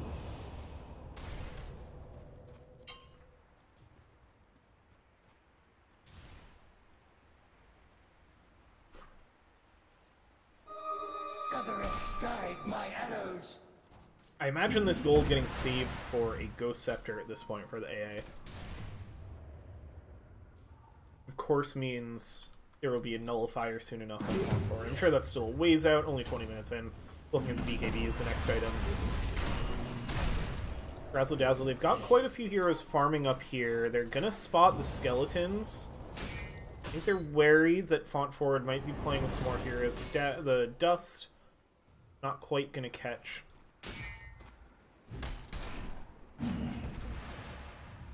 Font Forward, sitting on an Arcane Rune for a little bit longer. Both Razzil Dazzle grouping up, farming together. I think they've been burned enough times by a Clinks at this point that they have no interest playing the map out alone. Just gonna sit around in the safety of each other's presence.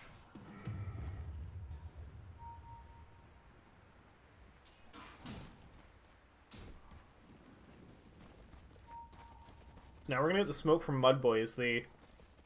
They're right on point with where Razzil Dazzle was 20 seconds ago, as Sergeant Sarcasm. A little bit of a tricky spot is going to get found with Decrep, the spear, and there's enough to kill AA about 3 times in that gank.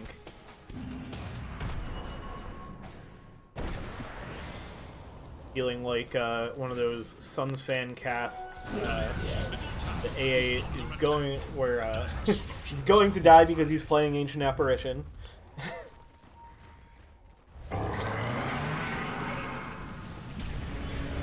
Moose Style using the Stampede to connect onto Mort that they find farming in the triangle, and the 4 heroes set up around MUDBOYS. That is a big pickoff to find.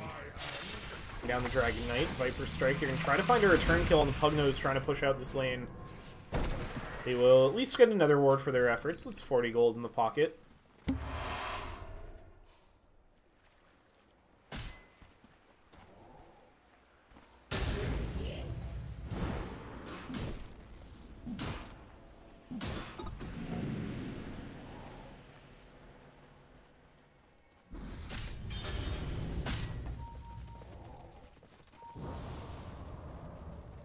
MUDBOYS up to 7k net worth lead now. Is the Eternal Shroud being worked on by Moose Style. Resist that magic damage. Dragonlance done on Clink, still looking for BKB. Gonna quickly clean up this tower, turn that immediately into a Tormentor. As Razzil Dazzle, they ping out that they want it. Speak from Magoo. They kill off that creep, so there's a sense that they're in the area, but the Bramble's gonna block them off. Ice Blast. Not going to find anybody in time, and nobody really... Oh, it could have found a Magnus. My dream as an AA player is to get, like, a Rampage off of 1 Ice Blast on a Tormentor. Which, of course, you're probably not going to get a Rampage, because if there's 5 heroes there, they're probably not very low.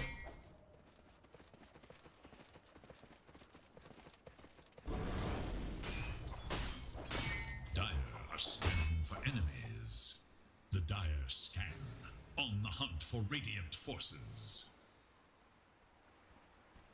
BKB ready to go for Yams. Looking at the Revenant's Brooch next. As a way to like getting sick of Ziggy G's decrep, or like amp the damage off of the decrep. Maybe preparing for a Ghost Scepter. They're going to set up in the Roach. Should be an easy Roach for MUDBOYS. So this game's starting to feel more similar to the last one. Just when we finished off, it's going to be put in the hands of Yams.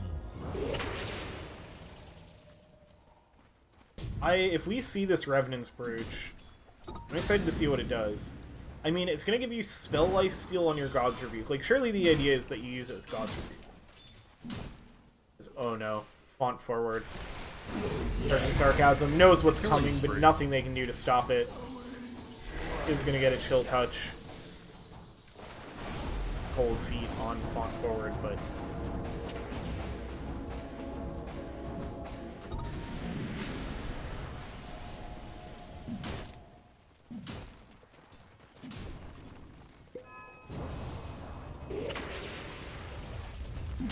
Now, MUDBOYS, Ancient Apparition will be back up for this defense, but wow, that tower's going down quickly. We style immediately in onto Super Nintendo Chalmers, which is going to stampede back out. Ice Blast going to come in. Does go over the top as Yams now is the one left alone on the inside with the arena just going to get blown up. The Solar Guardian connection, and does Yams have any way out? The Stampede already used, going to get bushwhacked up. Life Drain coming in to keep them alive, but it's not going to be enough. Super Nintendo Chalmers brings down Yams. Font forward, looking to go back in. Life Drain coming out on Super Nintendo Chalmers with Font forward taking enough damage. Triple kill for Super Nintendo. Ziggy G goes down as well, and it's only Magnus able to escape. We're gonna get pinged out. They have the vision up here. There's the Celestial Hammer. It's a full team wipe by Razzil Dazzle. For another chance in the afterlife. Forgiving in that regard.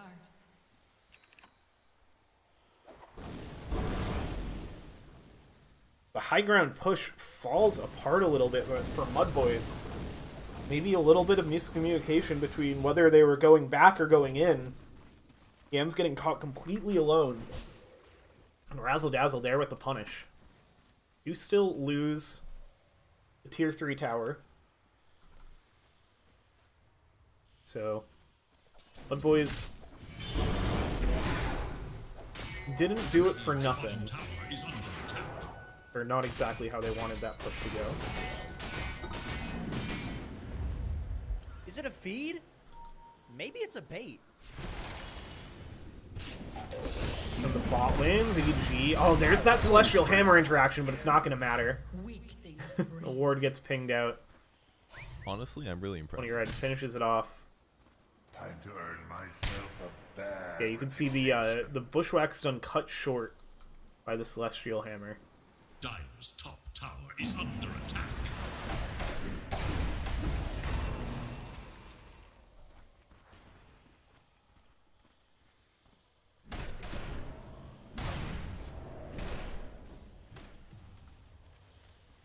We've got the Manta done on Dragon Knight, looking for that Black Dragon Aghanim Scepter. I'll take that. I'm gonna spot the fire from the Mars here, but with the blink away, there's the Revenant's Brooch. Radiant's And now tower is two under Divine Rapiers in the queue for Yams. Amar did a bit... Did Amar have the Revenant's Brooch? Maybe that's just a guarantee that you're not going to get blocked by the Decrepify from your own Pugna. Nemesis Curse as well. Which makes... Oh yeah, because that debuff... I mean, it's not going to apply... Like, it only hits one at a time. But I feel like that can be a real big blow-up. I'm excited to see what this Revenant's Brooch does.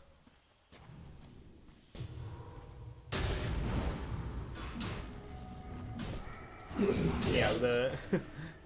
Yams, after that Amar build, we saw just one tap with the God's Rebuke, with the Rapiers. Curious if this will actually be built out. Knowing Yams, most likely these rapiers are actually getting built here.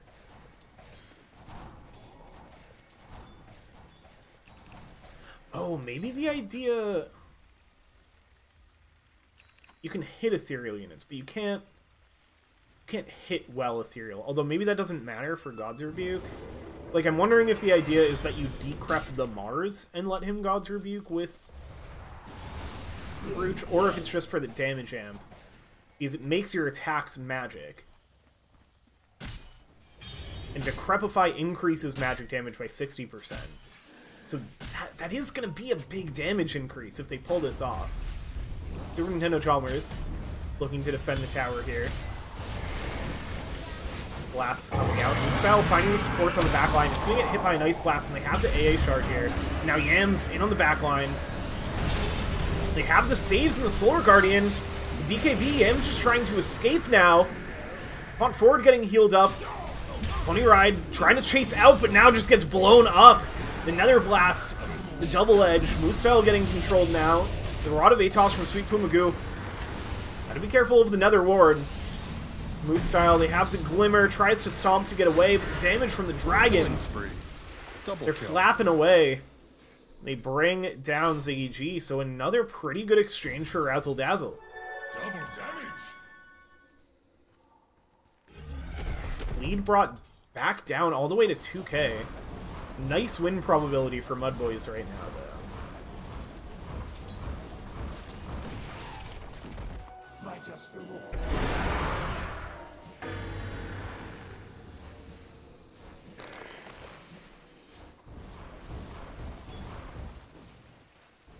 Yeah, the Aghanim Scepter comes online, and Razzil Dazzle find a great time to fight with it. Got the Gleipnir finish on Hoodwink there as well.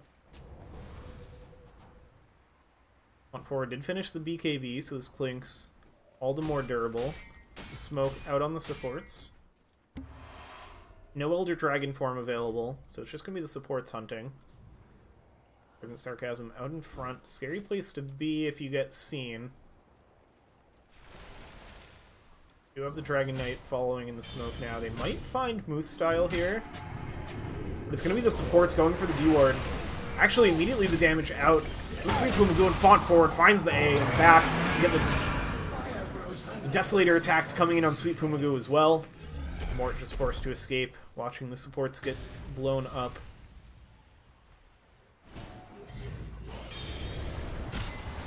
Okay, AA finally getting to that Glimmer Cape. It does help. The vision is there, means the physical damage still going to fully come through. Yule's the next queue up. I feel like you need a Ghost Scepter in this game. Like, Font Forward gets to just keep killing you for free anytime you're seen. Honestly, both supports kind of need it. The Hoodwink at least has a bit more survivability and can get some space with the Gleipnir. Like, the fear is that Font Forward, I mean, probably the next item is going to be a Nullifier. But that's a problem for your Glimmer Cape and Yule's Scepter anyway.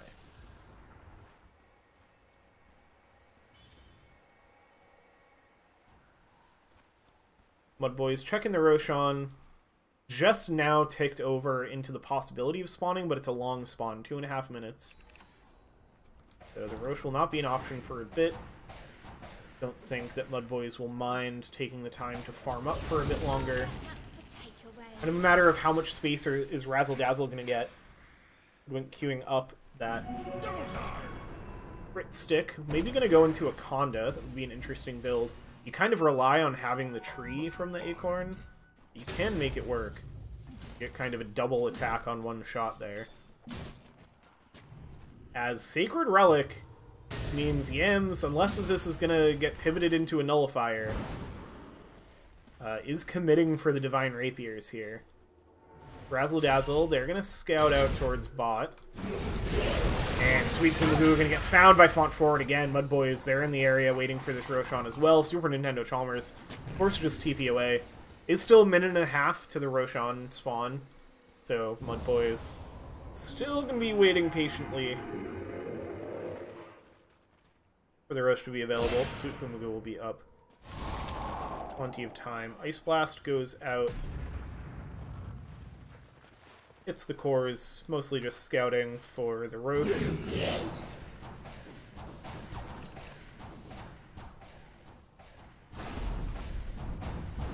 As it's a Gleipnir queued up for font forward, so supports will be able to keep their defensive items working for a while. Not too far away from the Yule Scepter for the Ancient Apparition.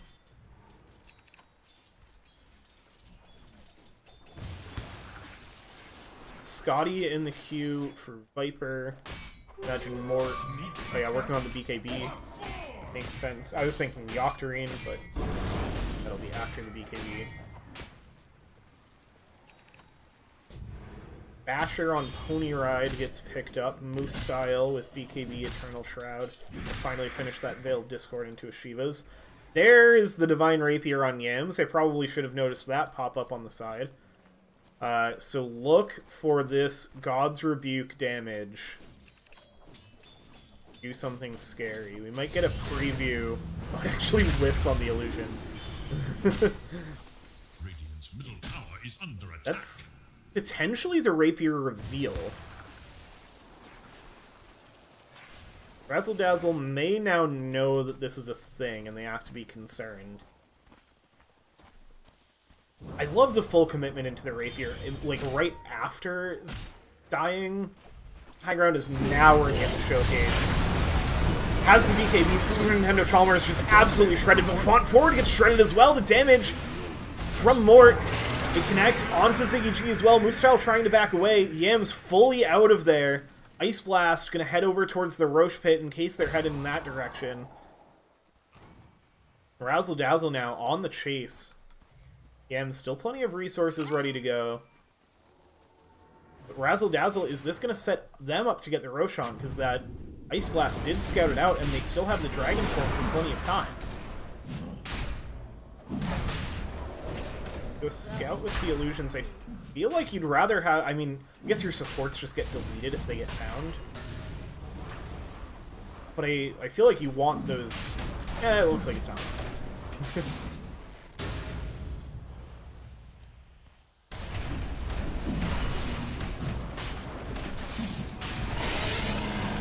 Yeah, Razzle Dazzle, they get themselves a Roche, deciding who's going to pick up the Aegis. It'll be Pony Ride. Get it on the Dawnbreaker. Currently holding on to that cheese as well. Dawnbreaker quite large now. Passes the cheese over to the Dragon Knight. They've got BKB Desolator Basher on Dawnbreaker. Looking at the Assault Dross next. That's going to do a lot to amp up the damage.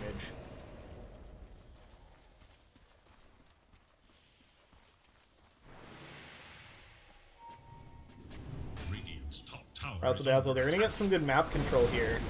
They whittle down the lead further.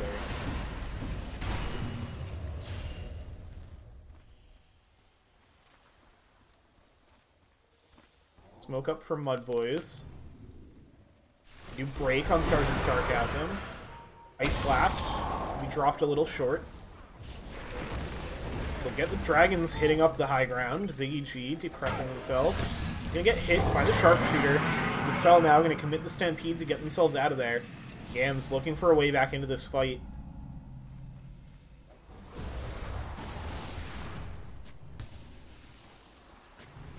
To find to blow up jumps for... Oh no! Oh, it was just off the screen, but there's the one shot with the God's Rebuke. Let's look at that death summary real quick, and yeah. 2,000 damage from Resonance Breach. That will do it. They do have the Shard on Pugno, which means the Life Drain can just kill these Dragon Knight illusions pretty quickly. But Mort is going to pick up the mid tower. And I got to keep my eye on Yams to make sure that I see these just absolute deletions that are occurring. The Timeless Relic is going to be Spell Amp for the Revenant's Brooch. It's all coming together. The second Sacred Relic is already there. Almost enough for the second Rapier. Or I guess that's the third Relic, actually. It's a Ice Blast is going to hit Font Forward. They've got the Aghanim Shard on the Viper, so Razzle Dazzle, they've got their fair share of tower push here, too. 10 seconds to another Elder Dragon Form. Not going to need it for the tier 2. Ziggy G and Moose Style just going to have to back away here. And suddenly it's MUDBOYS the ones doing the high ground defending.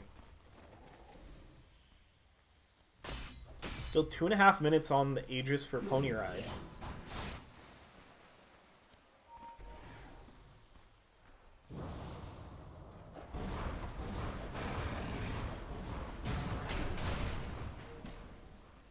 Yams playing out. If they see Super Nintendo Chalmers on a wave, it's going to be Mort that they see. Not probably the one hero that can't get full to zeroed by a single God's Rebuke here. Font Forward going to be the one now this time that finds the quick pick off on Sweet Bungu.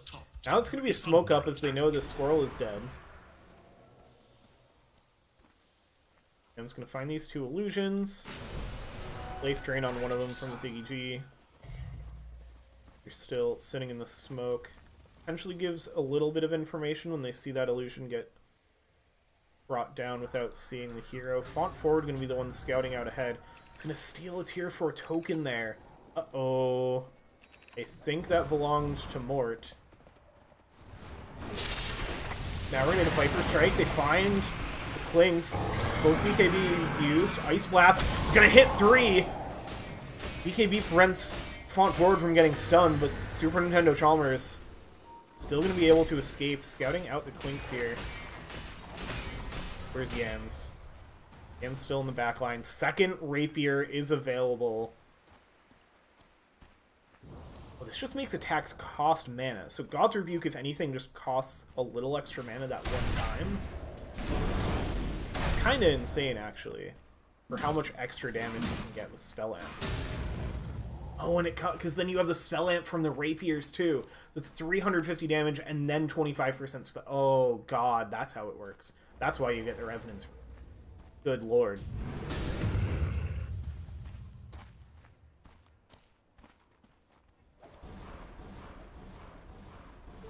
Double damage.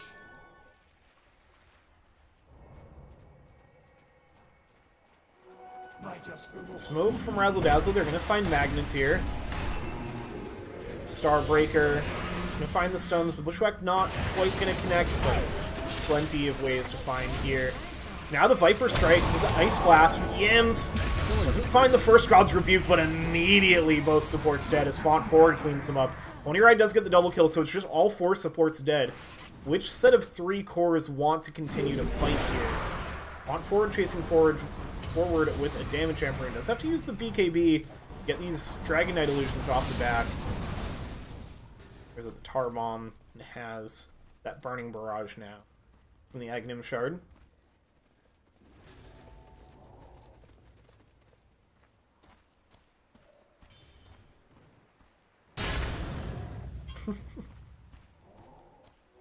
Very satisfying to watch.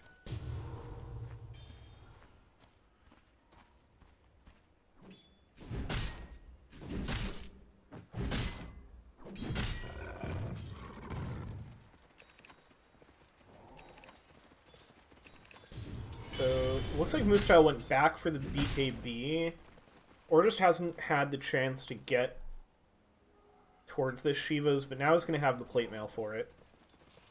Just about will have it. Probably just saving for buyback here. All the supports back up. You are going to get a smoke of the Clinks and the Mars.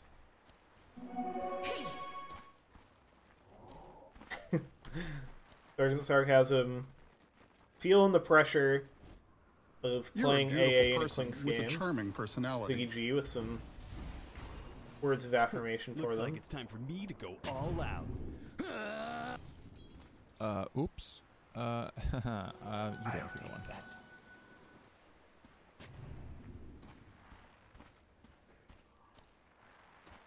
Kind of just want to follow Yams around as long as nothing else is happening, because I want to see these blow-ups on a hero.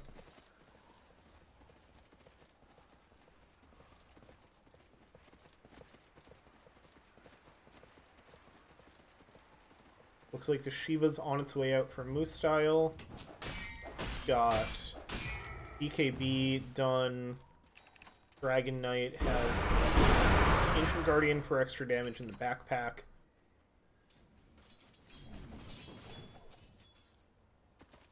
Here's the Shivas. Magnus has Yule's Glimmer Aether Lens, working on an Octarine core. Super Nintendo Chalmers has finished a Shivas as well.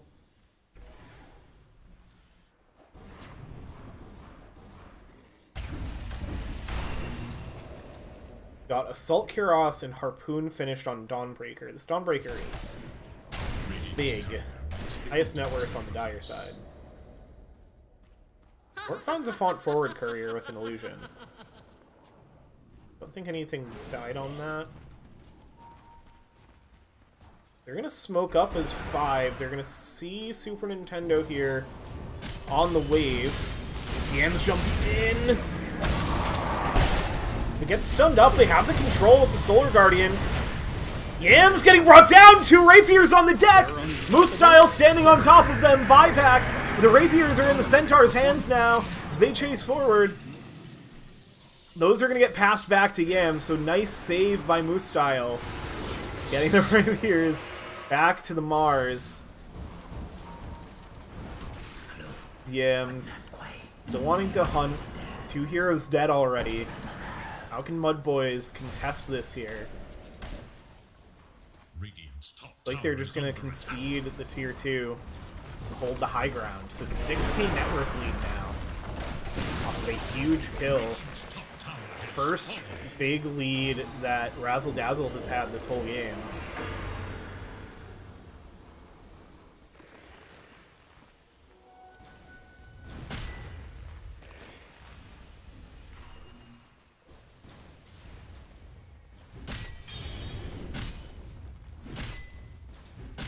Peter, what are you doing that is making my frame rate atrocious?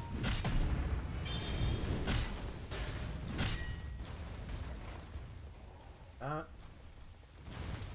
just as bad.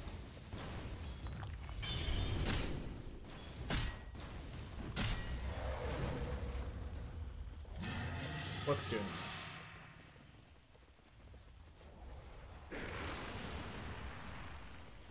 Is your game manager? Stop that. What do you mean? Apologies, they're taking Roach. Just want to get you a somewhat better stream quality for you here.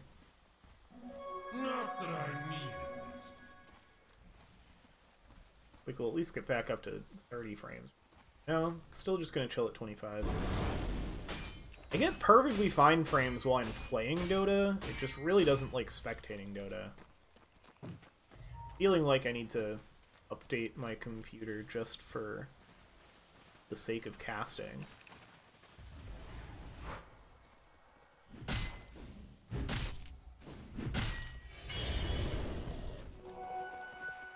Yeah, it is. They've got 2 cheeses, one in the hands of Sergeant Sarcasm now. Gonna work on a Scythe of Vice. Aegis for their Dragon Knight, who has the Octarine core finished. And Synth drags off of that Roche take as well. Now all 3 cores of Razzil Dazzle at the top of the net worth, 15k in the lead. It is just a 3rd rapier in the queue. I mean, nowhere to go but up at this point. CG. Narrowly sneak away there.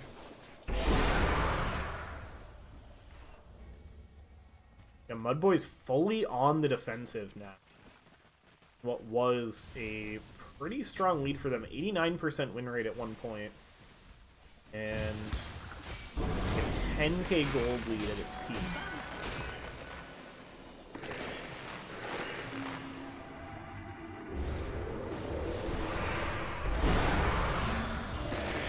Here comes the high ground push. You've got the illusions from the Dragon Knight. Magnus taking the brunt of the damage immediately onto that tower. That tier 3 is just getting shredded. ZDG looking to clear out those illusions. With just Mort alone. Diams gets a big hit. That's going to blow up the first life. Dodge out the Ice Blast. Does still connect on Yams, so has to play carefully now. Kill off Mort. Ends the dragon form. Or maybe it was just ending anyway. They do get the tier 3 tower there, so it's Aegis traded for tier 3. Pretty good place to be. Evens out the bottom lane here.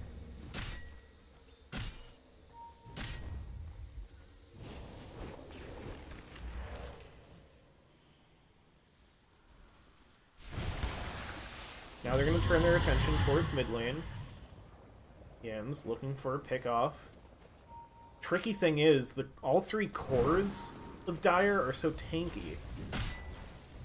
But do you actually find... Plus 65% crit is the other thing at work here. My goodness. A slight improvement. We have, we do not have a Universal Viper yet. We have 25 AoE Dragon Tail. It's pretty gross. Magnus gonna TP. The Dragon form back up, they're gonna go right back to the tower. They're gonna know that this is the real Mort here. Yams waiting in the back, looking for the jump. Have the Cursed Crown onto Mort, uses the BKB. Ice Blast can connect in, they do finish off the barracks. Dagger's still available. Mort sitting a little low, but is in the BKB now. Yams jumps in, spear off the mark, and the arena not going to connect either. Is going to keep their barracks alive for the moment. But Razzil Dazzle able to escape pretty fully, and now they turn around towards Moonstyle, have the life drain. Now there's the Viper Strike in response. Now Yams is in with the God's Rebuke, blows up Mort. Super Nintendo dead as well. It's a triple kill. My god, that was both of the supports right behind Mort too, wasn't it? You press one button and you get a triple kill. This is disgusting.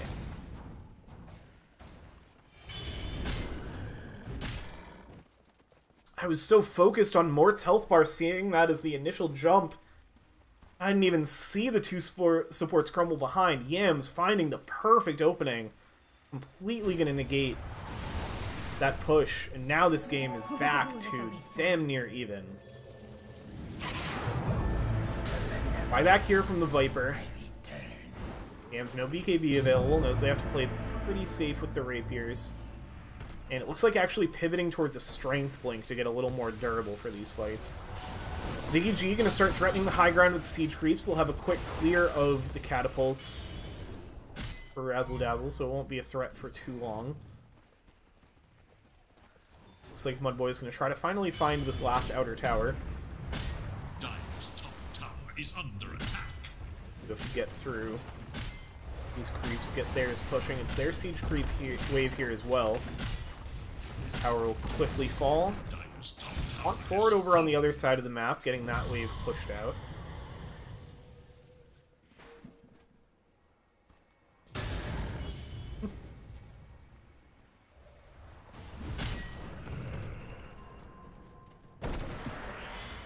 Curious how much Yams is healing off of these God's Rebukes too, because you get this 20% spell lifesteal off of the Brooch.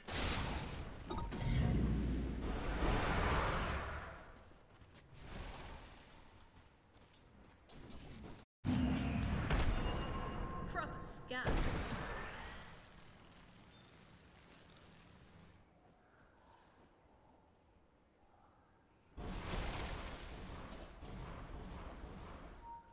Things settling down now. Net worth lead has completely evaporated. MUDBOYS favored in the win probability column. Perhaps just off of this XP lead they've got going. We have the Clinks has hit level 25. R-Bomb multi-shot talent. And an Amp damage rune. Yams is probably mad that Font Forward took that, although I don't think... Or no, I mean, the Amp damage rune would get you to the point of one-shotting actually any hero on the Dire side. He's been close with Mort, but it's taken a little bit of follow-up damage.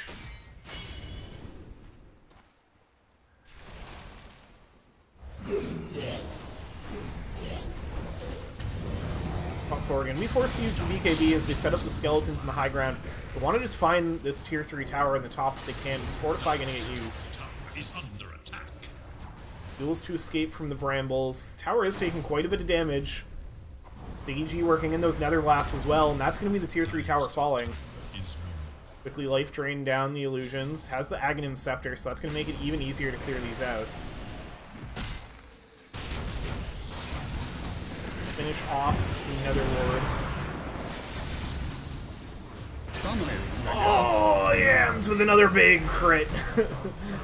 Catches Sweet Poo Magoo. And just gets right back out. The boots of travel now to be able to walk away faster after nuking somebody. Gleipnir connects with the Force Staff. They played that Hurricane Pike. Moose-style gonna be the next one to step up. And it's just people walking in, taking a bunch of damage, walking out under Glimmer Capes.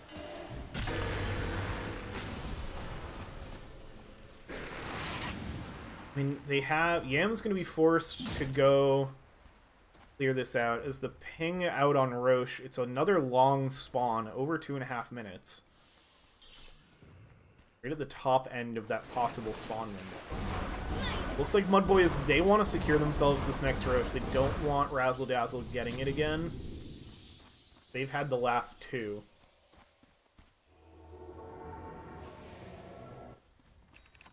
Plenty of room for an Aghanim Scepter if they can get it on the Dire side, and it will spawn there in 2 minutes. Don't think we will see a cart, but I would love to see it. That's the big tech here, right? You get the Ags on Centaur. Is having the shard flown out to them. You get the Ags on Centaur, and you put the Mars in the cart. And then you're gaming. Is that good? No idea. Probably not. Would I be incredibly excited to see that? 100%. As the Harpoon from Pony Ride, they're going to find Moose-style here. Has the Stampede, but they have the control back the other way. Break from the Viper Strike, looking to TP out. Has the BKB, so the Ice Blast will not be able to stop the TP. Moose-style does get out. On forward, just waiting for this Aegis. Almost another 1.5 minutes still before it spawns. 56 minutes means there's another Wisdom Runes. We're getting dangerously close to tier 5 items here. Which, oh man, I don't know. I don't know what this game is going to look like with tier 5 items in it. It's already insane.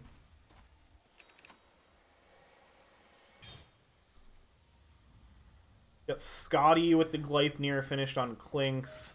MUDBOYS just waiting here for this Roche. Yeah, gonna work on the Ag Synth. I mean, probably not gonna end up buying this unless they're planning to give the Ags to somebody else on the team. They could. You don't really have. Although, what's on this card? Yeah, you don't have the Dark Willow going into carry items yet. Hasn't gotten an insane amount of farm in this game. Has the Octarine. Yeah, throws out a God's Rebuke, just hoping to one-shot our Roche. It's about to spawn, but MUDBOYS, they're gonna leave right before it does. The Ice Blast's gonna scout out. It's actually gonna see Yams there? Yeah, because it hits. So most of MUDBOYS waiting for the Roche. Want forward going back to keep the defense up with skeletons. Roche has spawned now, and with the smoke, Yams is going to find it. How much damage can these two heroes do to a Roche? I mean, God's Rebuke does quite a bit.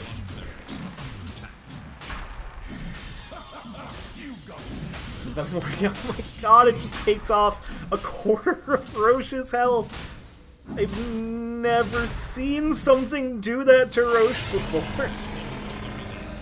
So that's the Aegis, the Cheese, and the Aghanims secured for MUDBOYS as their patience is rewarded.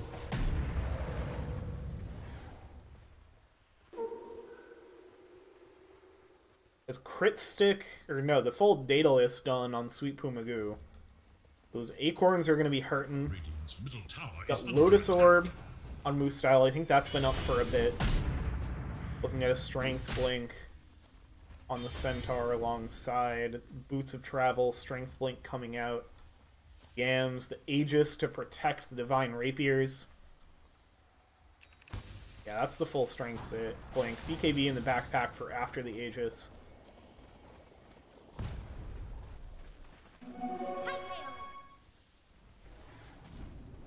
Mars is now sitting with half of this inventory. Well, one of the items will disappear if he dies once, and then 2 more will get dropped if he dies again. This This is silly. Smoke now out on 3 for MUDBOYS. On forward with personal invis. 59 minutes. I don't think, unless we see something crazy... Scythe the Vice finished on Ancient Apparition. Gonna give them a good control option for when Yams jumps in. Gonna have to be quick on the draw with it. The Acid Puddle gonna get seen. Yams throws out the God's Rebuke. Doesn't full to 0 Super Nintendo Chalmers. Has the BKB, but now Font Forward is right there. They have a cancel. Oh, they don't need it. They have another Rebuke. They have the buyback available for the Viper.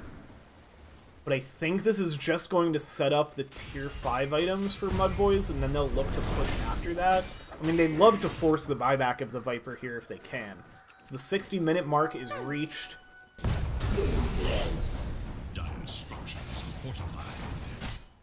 Mort doing a good job getting out on the map. Going to try to find some of those tier 5 items for the side of Razzil Dazzle, see if they can turn the fight for this high ground defense. Viper is going to have to commit the buyback. On forward, just gonna blow up the tower, and Yams again on the poor Squirrel! No buyback available for Sweet Puma Goo. 710 gold off, and oh my goodness, with the burning army, the barracks disappeared. The Mega's threat is now imminent. As my frame rate gets lower and lower. Going to be the top barracks falling as well. MUDBOYS. They don't even want to see the tier 5 items happen, but they are going to have to return to their base. They do lose one of their bottom barracks to the creep wave. We saw the last one out on the map. Is going to find a tier 5 token. Giant's Ring. You know it had to be. I don't know if I've seen a Centaur have a neutral item, a tier 5 neutral that isn't Giant's Ring. Any 60-minute Centaur game. I feel like they just guarantee that gets found for the Centaur. More tier 5 neutrals getting picked up. Yam's gonna find theirs.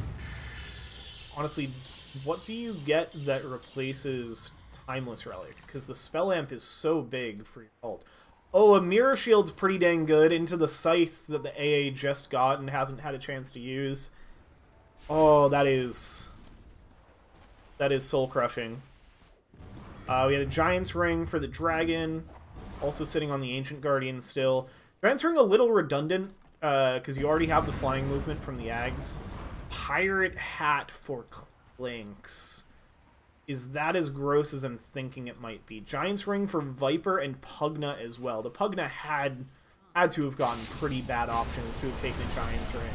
But I mean, they're going to find a Squirrel who still doesn't have a buyback. 350 gold short still.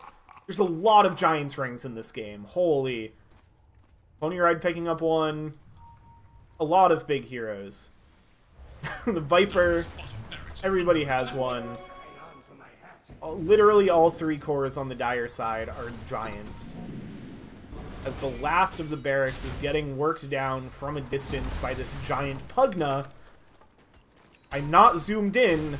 This is just how big all the heroes are. Moose Style just gonna stand and tank. Ziggy G is gonna get caught by the Ice Blast, but the Mega Creeps are found. Now they have the turnaround. Moose Style getting shredded by the damage, but the life drain from the high ground to keep Moose Style alive for now. Now Yams with a double kill! Blows up 2, finds another! GG called! Just like that!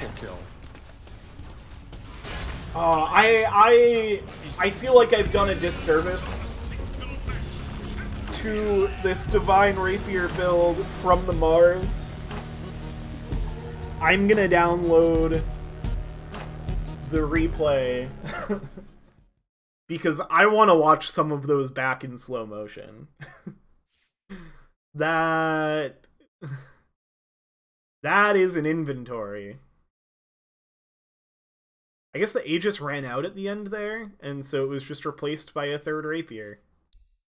Yeah, give me that replay. While we're waiting for that, there's not a post.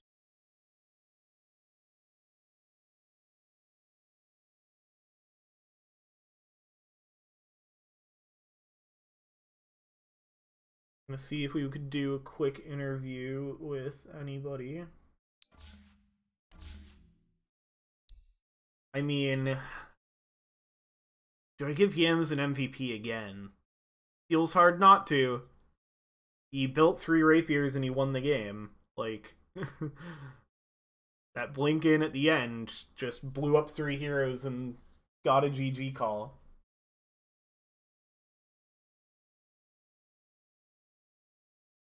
I should see, I'm gonna see,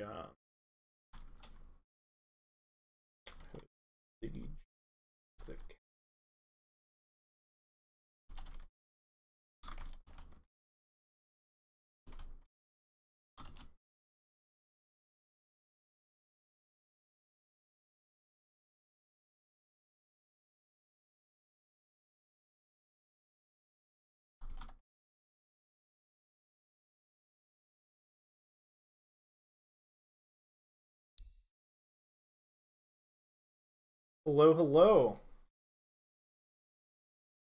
Well, I'm pretty good. How are you, Font Forward?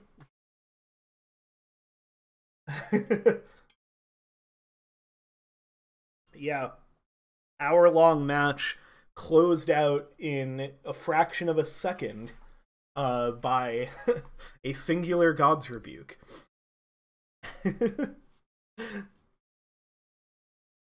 Yeah, that...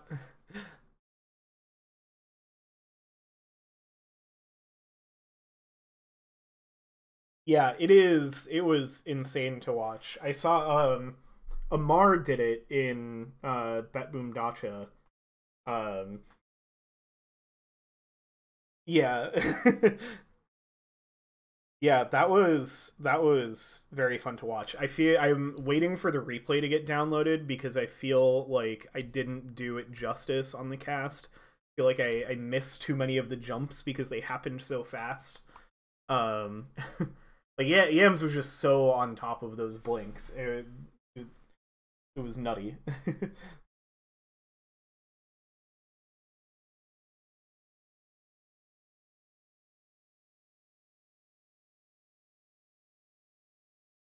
Oh yeah, that was when that had. I thought the game was over when those rapiers went down. I was like, oh, they got him. They punished the build. And they're gonna have 2 rapiers on Dragon Knight, or like a rapier on DK and a rapier on Dawnbreaker. But Moose Style right on top of it. So in that draft for that game, was the plan always for the Mars to be mid? Or was it, because I was looking at it, I was like, oh, this is an offlane Mars, obviously. Like, it's picked up in this point in the draft. Fills out pretty nicely, does a similar role to the Centaur that we had last game. And then I think Razzil Dazzle probably also were surprised to see the Centaur picked up last.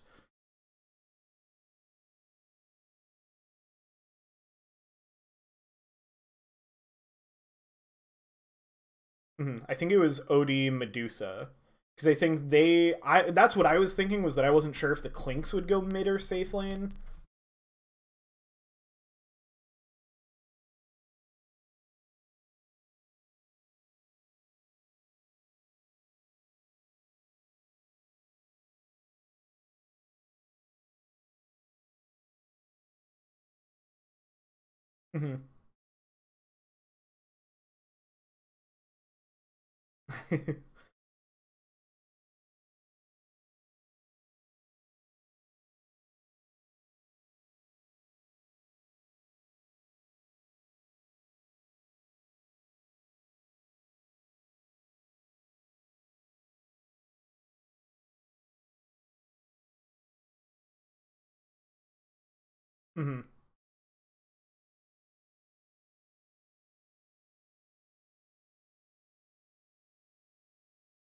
Yeah.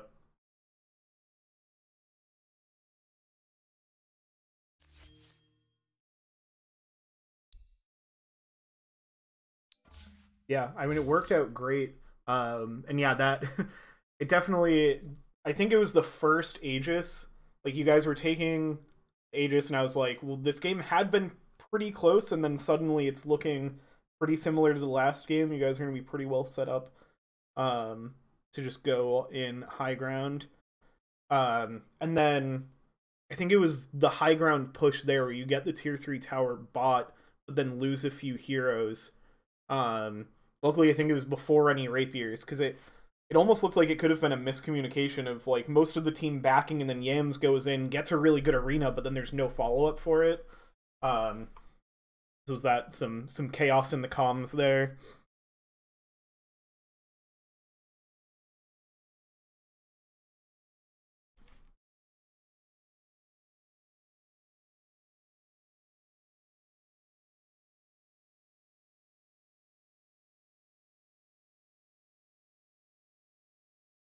Mm-hmm.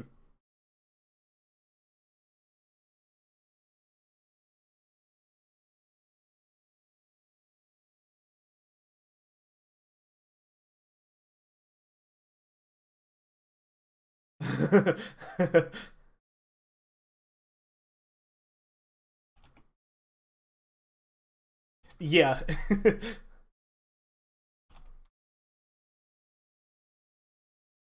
Yep.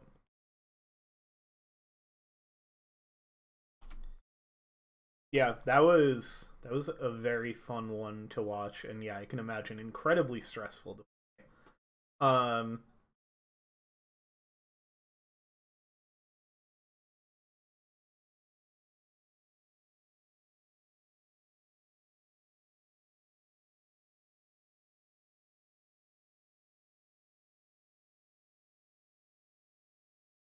Realized I'm a fool and I never unmuted Discord. They've been hearing only what I'm saying. Well, that's unfortunate. In fact, I wonder if. What's up, guys? Hey Yams, Hello, how's it hello. going? Chilling.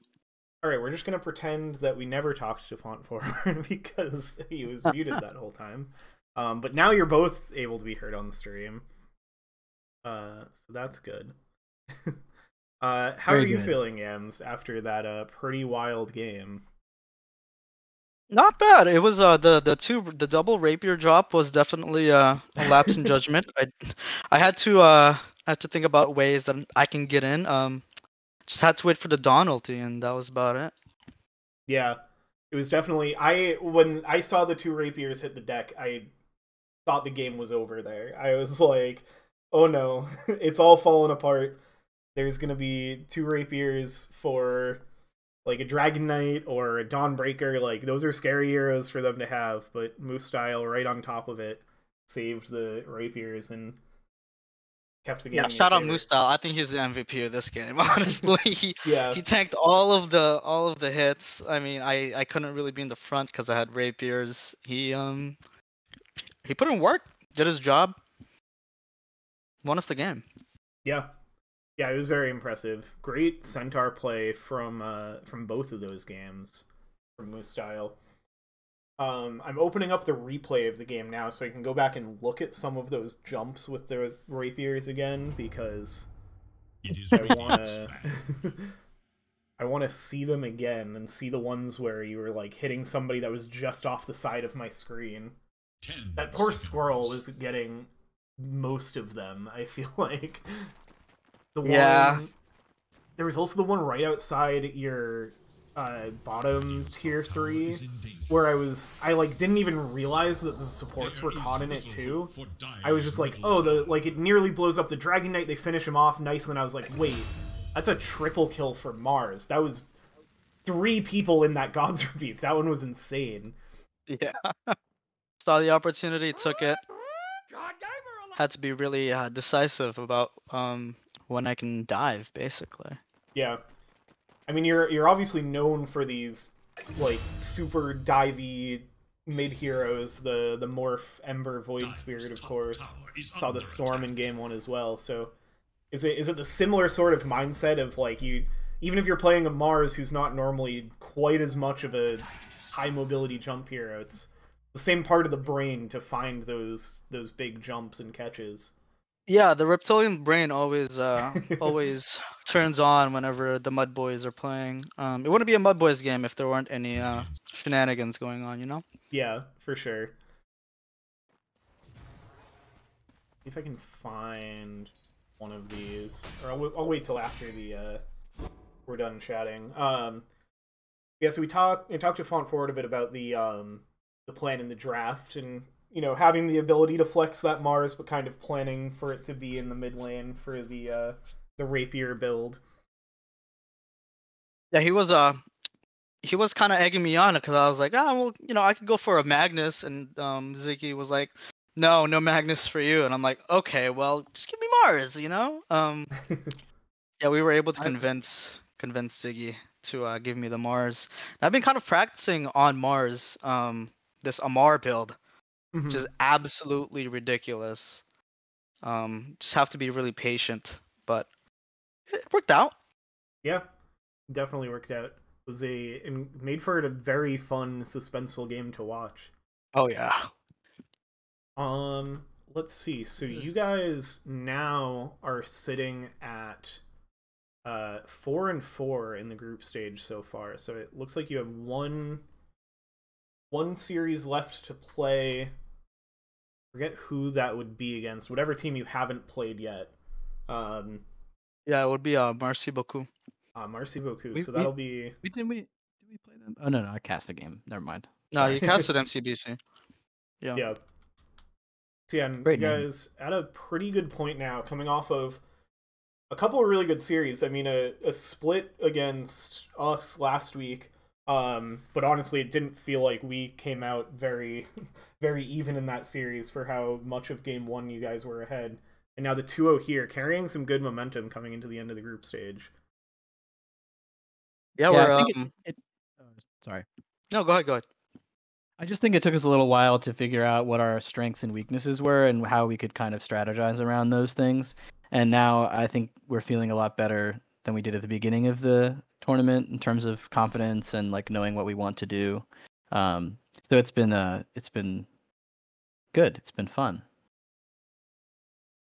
Yeah, I agree. I think we were getting on good footing after a rocky start, but I think that we're kind of just you know, we were treading some waters there, but I think we're doing good now. I think we're communicating more effectively. So I think that was just kind of one of the things that we were lacking, especially with me as mid. I just don't talk whenever I'm diving, and the team doesn't get the chance to follow up because I'm just like, oh well, I didn't tell them anything. So yeah, and that's when we were going for high ground in bot lane, we took the tower, and then you died doing the arena deep, and I had been kind of running away. The comms were very silent, and I checked your inventory, and I was like, does he have the rapier yet? And he didn't, and I was like, oh, thank God he didn't drop a rapier behind there to their racks. Oh boy, that was fun. That was a good time. Get your blood pumping, man. Yeah. Oh yeah. Absolutely. As opposed to the first game where I had a basal heart rate of like 50 beats per minute. I was doing nothing. Yeah. Medusa games not always the most thrilling ones. Yeah, I kept saying, "Hey guys, can I get a kill?" Yeah, I love the 0010 kill line at the end. Very clean. It's hard to get a kill as Medusa, especially if your mid has a 16-minute parasma. Yeah. But no, it was what, like 19-1 or 19-3 on the storm in game 1. 15-1. 15-1. Yeah. My goodness. Yeah, I mean, great stuff from you guys. Anything else you want to say to the fans? Say to your upcoming opponents or your past opponents? Yeah, I just want to say shout out Razzil Dazzle. It was a great 2 games.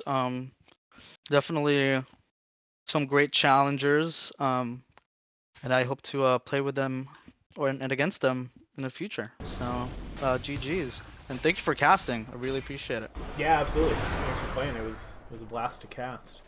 Yeah, I had to give the viewers a nice little suspense for the evening. Oh, you always do. Thank you very much. Absolutely. Yeah, I'll echo those sentiments. It was a great couple games. I got a lot of respect for teams that can like come back and really put up a really convincing fight after a kind of hard first game, and I think they realized what they kind of wanted to do, and they did a much better second game. But sometimes the Amar build just goes off. Yeah. Yeah. All right, thanks so Really much for tide joining, turning. guys. Yeah. Yeah, thanks. Absolutely. Have Thank a you. great rest of your week. Look forward to your next matchup. Likewise, and good luck on your next matchup. Thank you. Good luck. Bye-bye. Bye-bye. Yeah. All right, that's gonna do it for our interviews. You just saw a good taste of one of the tasty triple kill. I'll watch that one again from Yams. Then we'll take a look at a couple of the other ones. Both of the supports just get dragged in, and the Bonds review onto 3. Absolutely disgusting. Let's see. Do the highlights catch these for us? A dominating. Yeah, there's one. Okay. Let's get this squirrel's death in slow motion here.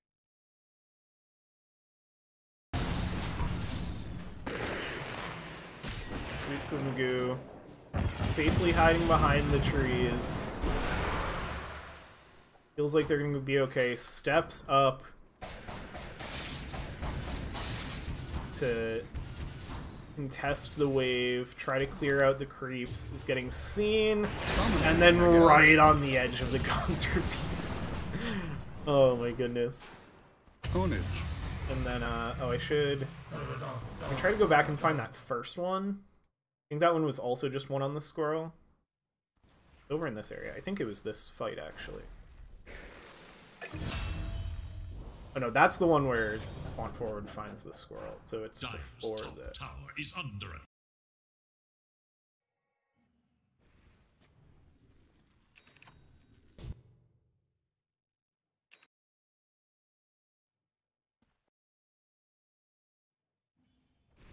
Oh, I think it might be that death.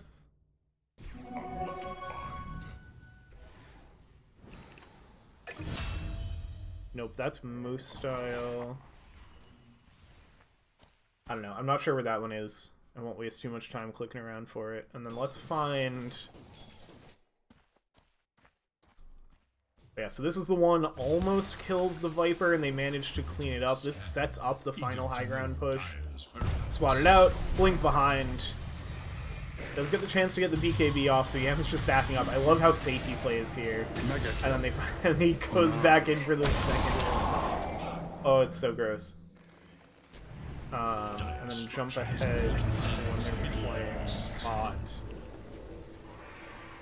Will Dire stand tall? Dire's top barracks are under attack. So they're gonna finish off the barracks. And I'm just gonna watch down here, watch Yams.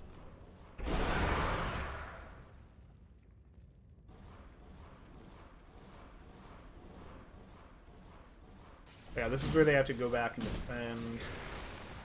And they bring this wave in. Watching the Mars moving along the map. Sweet Kumagoo gets found. Dire's bottom barracks are under attack. And then Yam's just waiting for them to come and defend this barracks. Oh, that's right. They actually... They get the Megas first, don't they? Dire's bottom barracks are under attack. Yeah, they hit the Ice Blast. Glimmer. And they're all just gonna get dragged towards this Centaur. And then you're gonna get 3 heroes right here. That was unreal. This engaged Ownage. Thanks for No! Double kill. Oh, that's the one that ends the game. That was unreal. So insane. Give me it one more time slow. Just Centaur perfectly setting this up. They all come in close together. They're stepping down the stairs and then boom! Hello, this is Gabe Newell. Yams. One God's Rebuke to finish the game. And that's where we'll wrap things up. Double kill. There are quite a few other games happening right now. I don't know how many of them were able to find casts for tonight. I know one of them has already started. I think only one of the other series going on is being cast. Oh, why is that playing the music? I'm gonna get... I thought I had that muted. Hopefully that does not get my stream in trouble, because I have the AWOL Nation pack set up. Anyway, that's going to do it for us. Let me raid us over to the one that I know is happening, which is on Strilling. So go check out their cast. Should be a good time. They've got Yuki versus Mongrels. That's a big Diadem Division matchup going on. Thanks so much, everybody who joined us. Have a great rest of your week, and keep an eye out for the Week 5 matchups of WLDL Group Stage.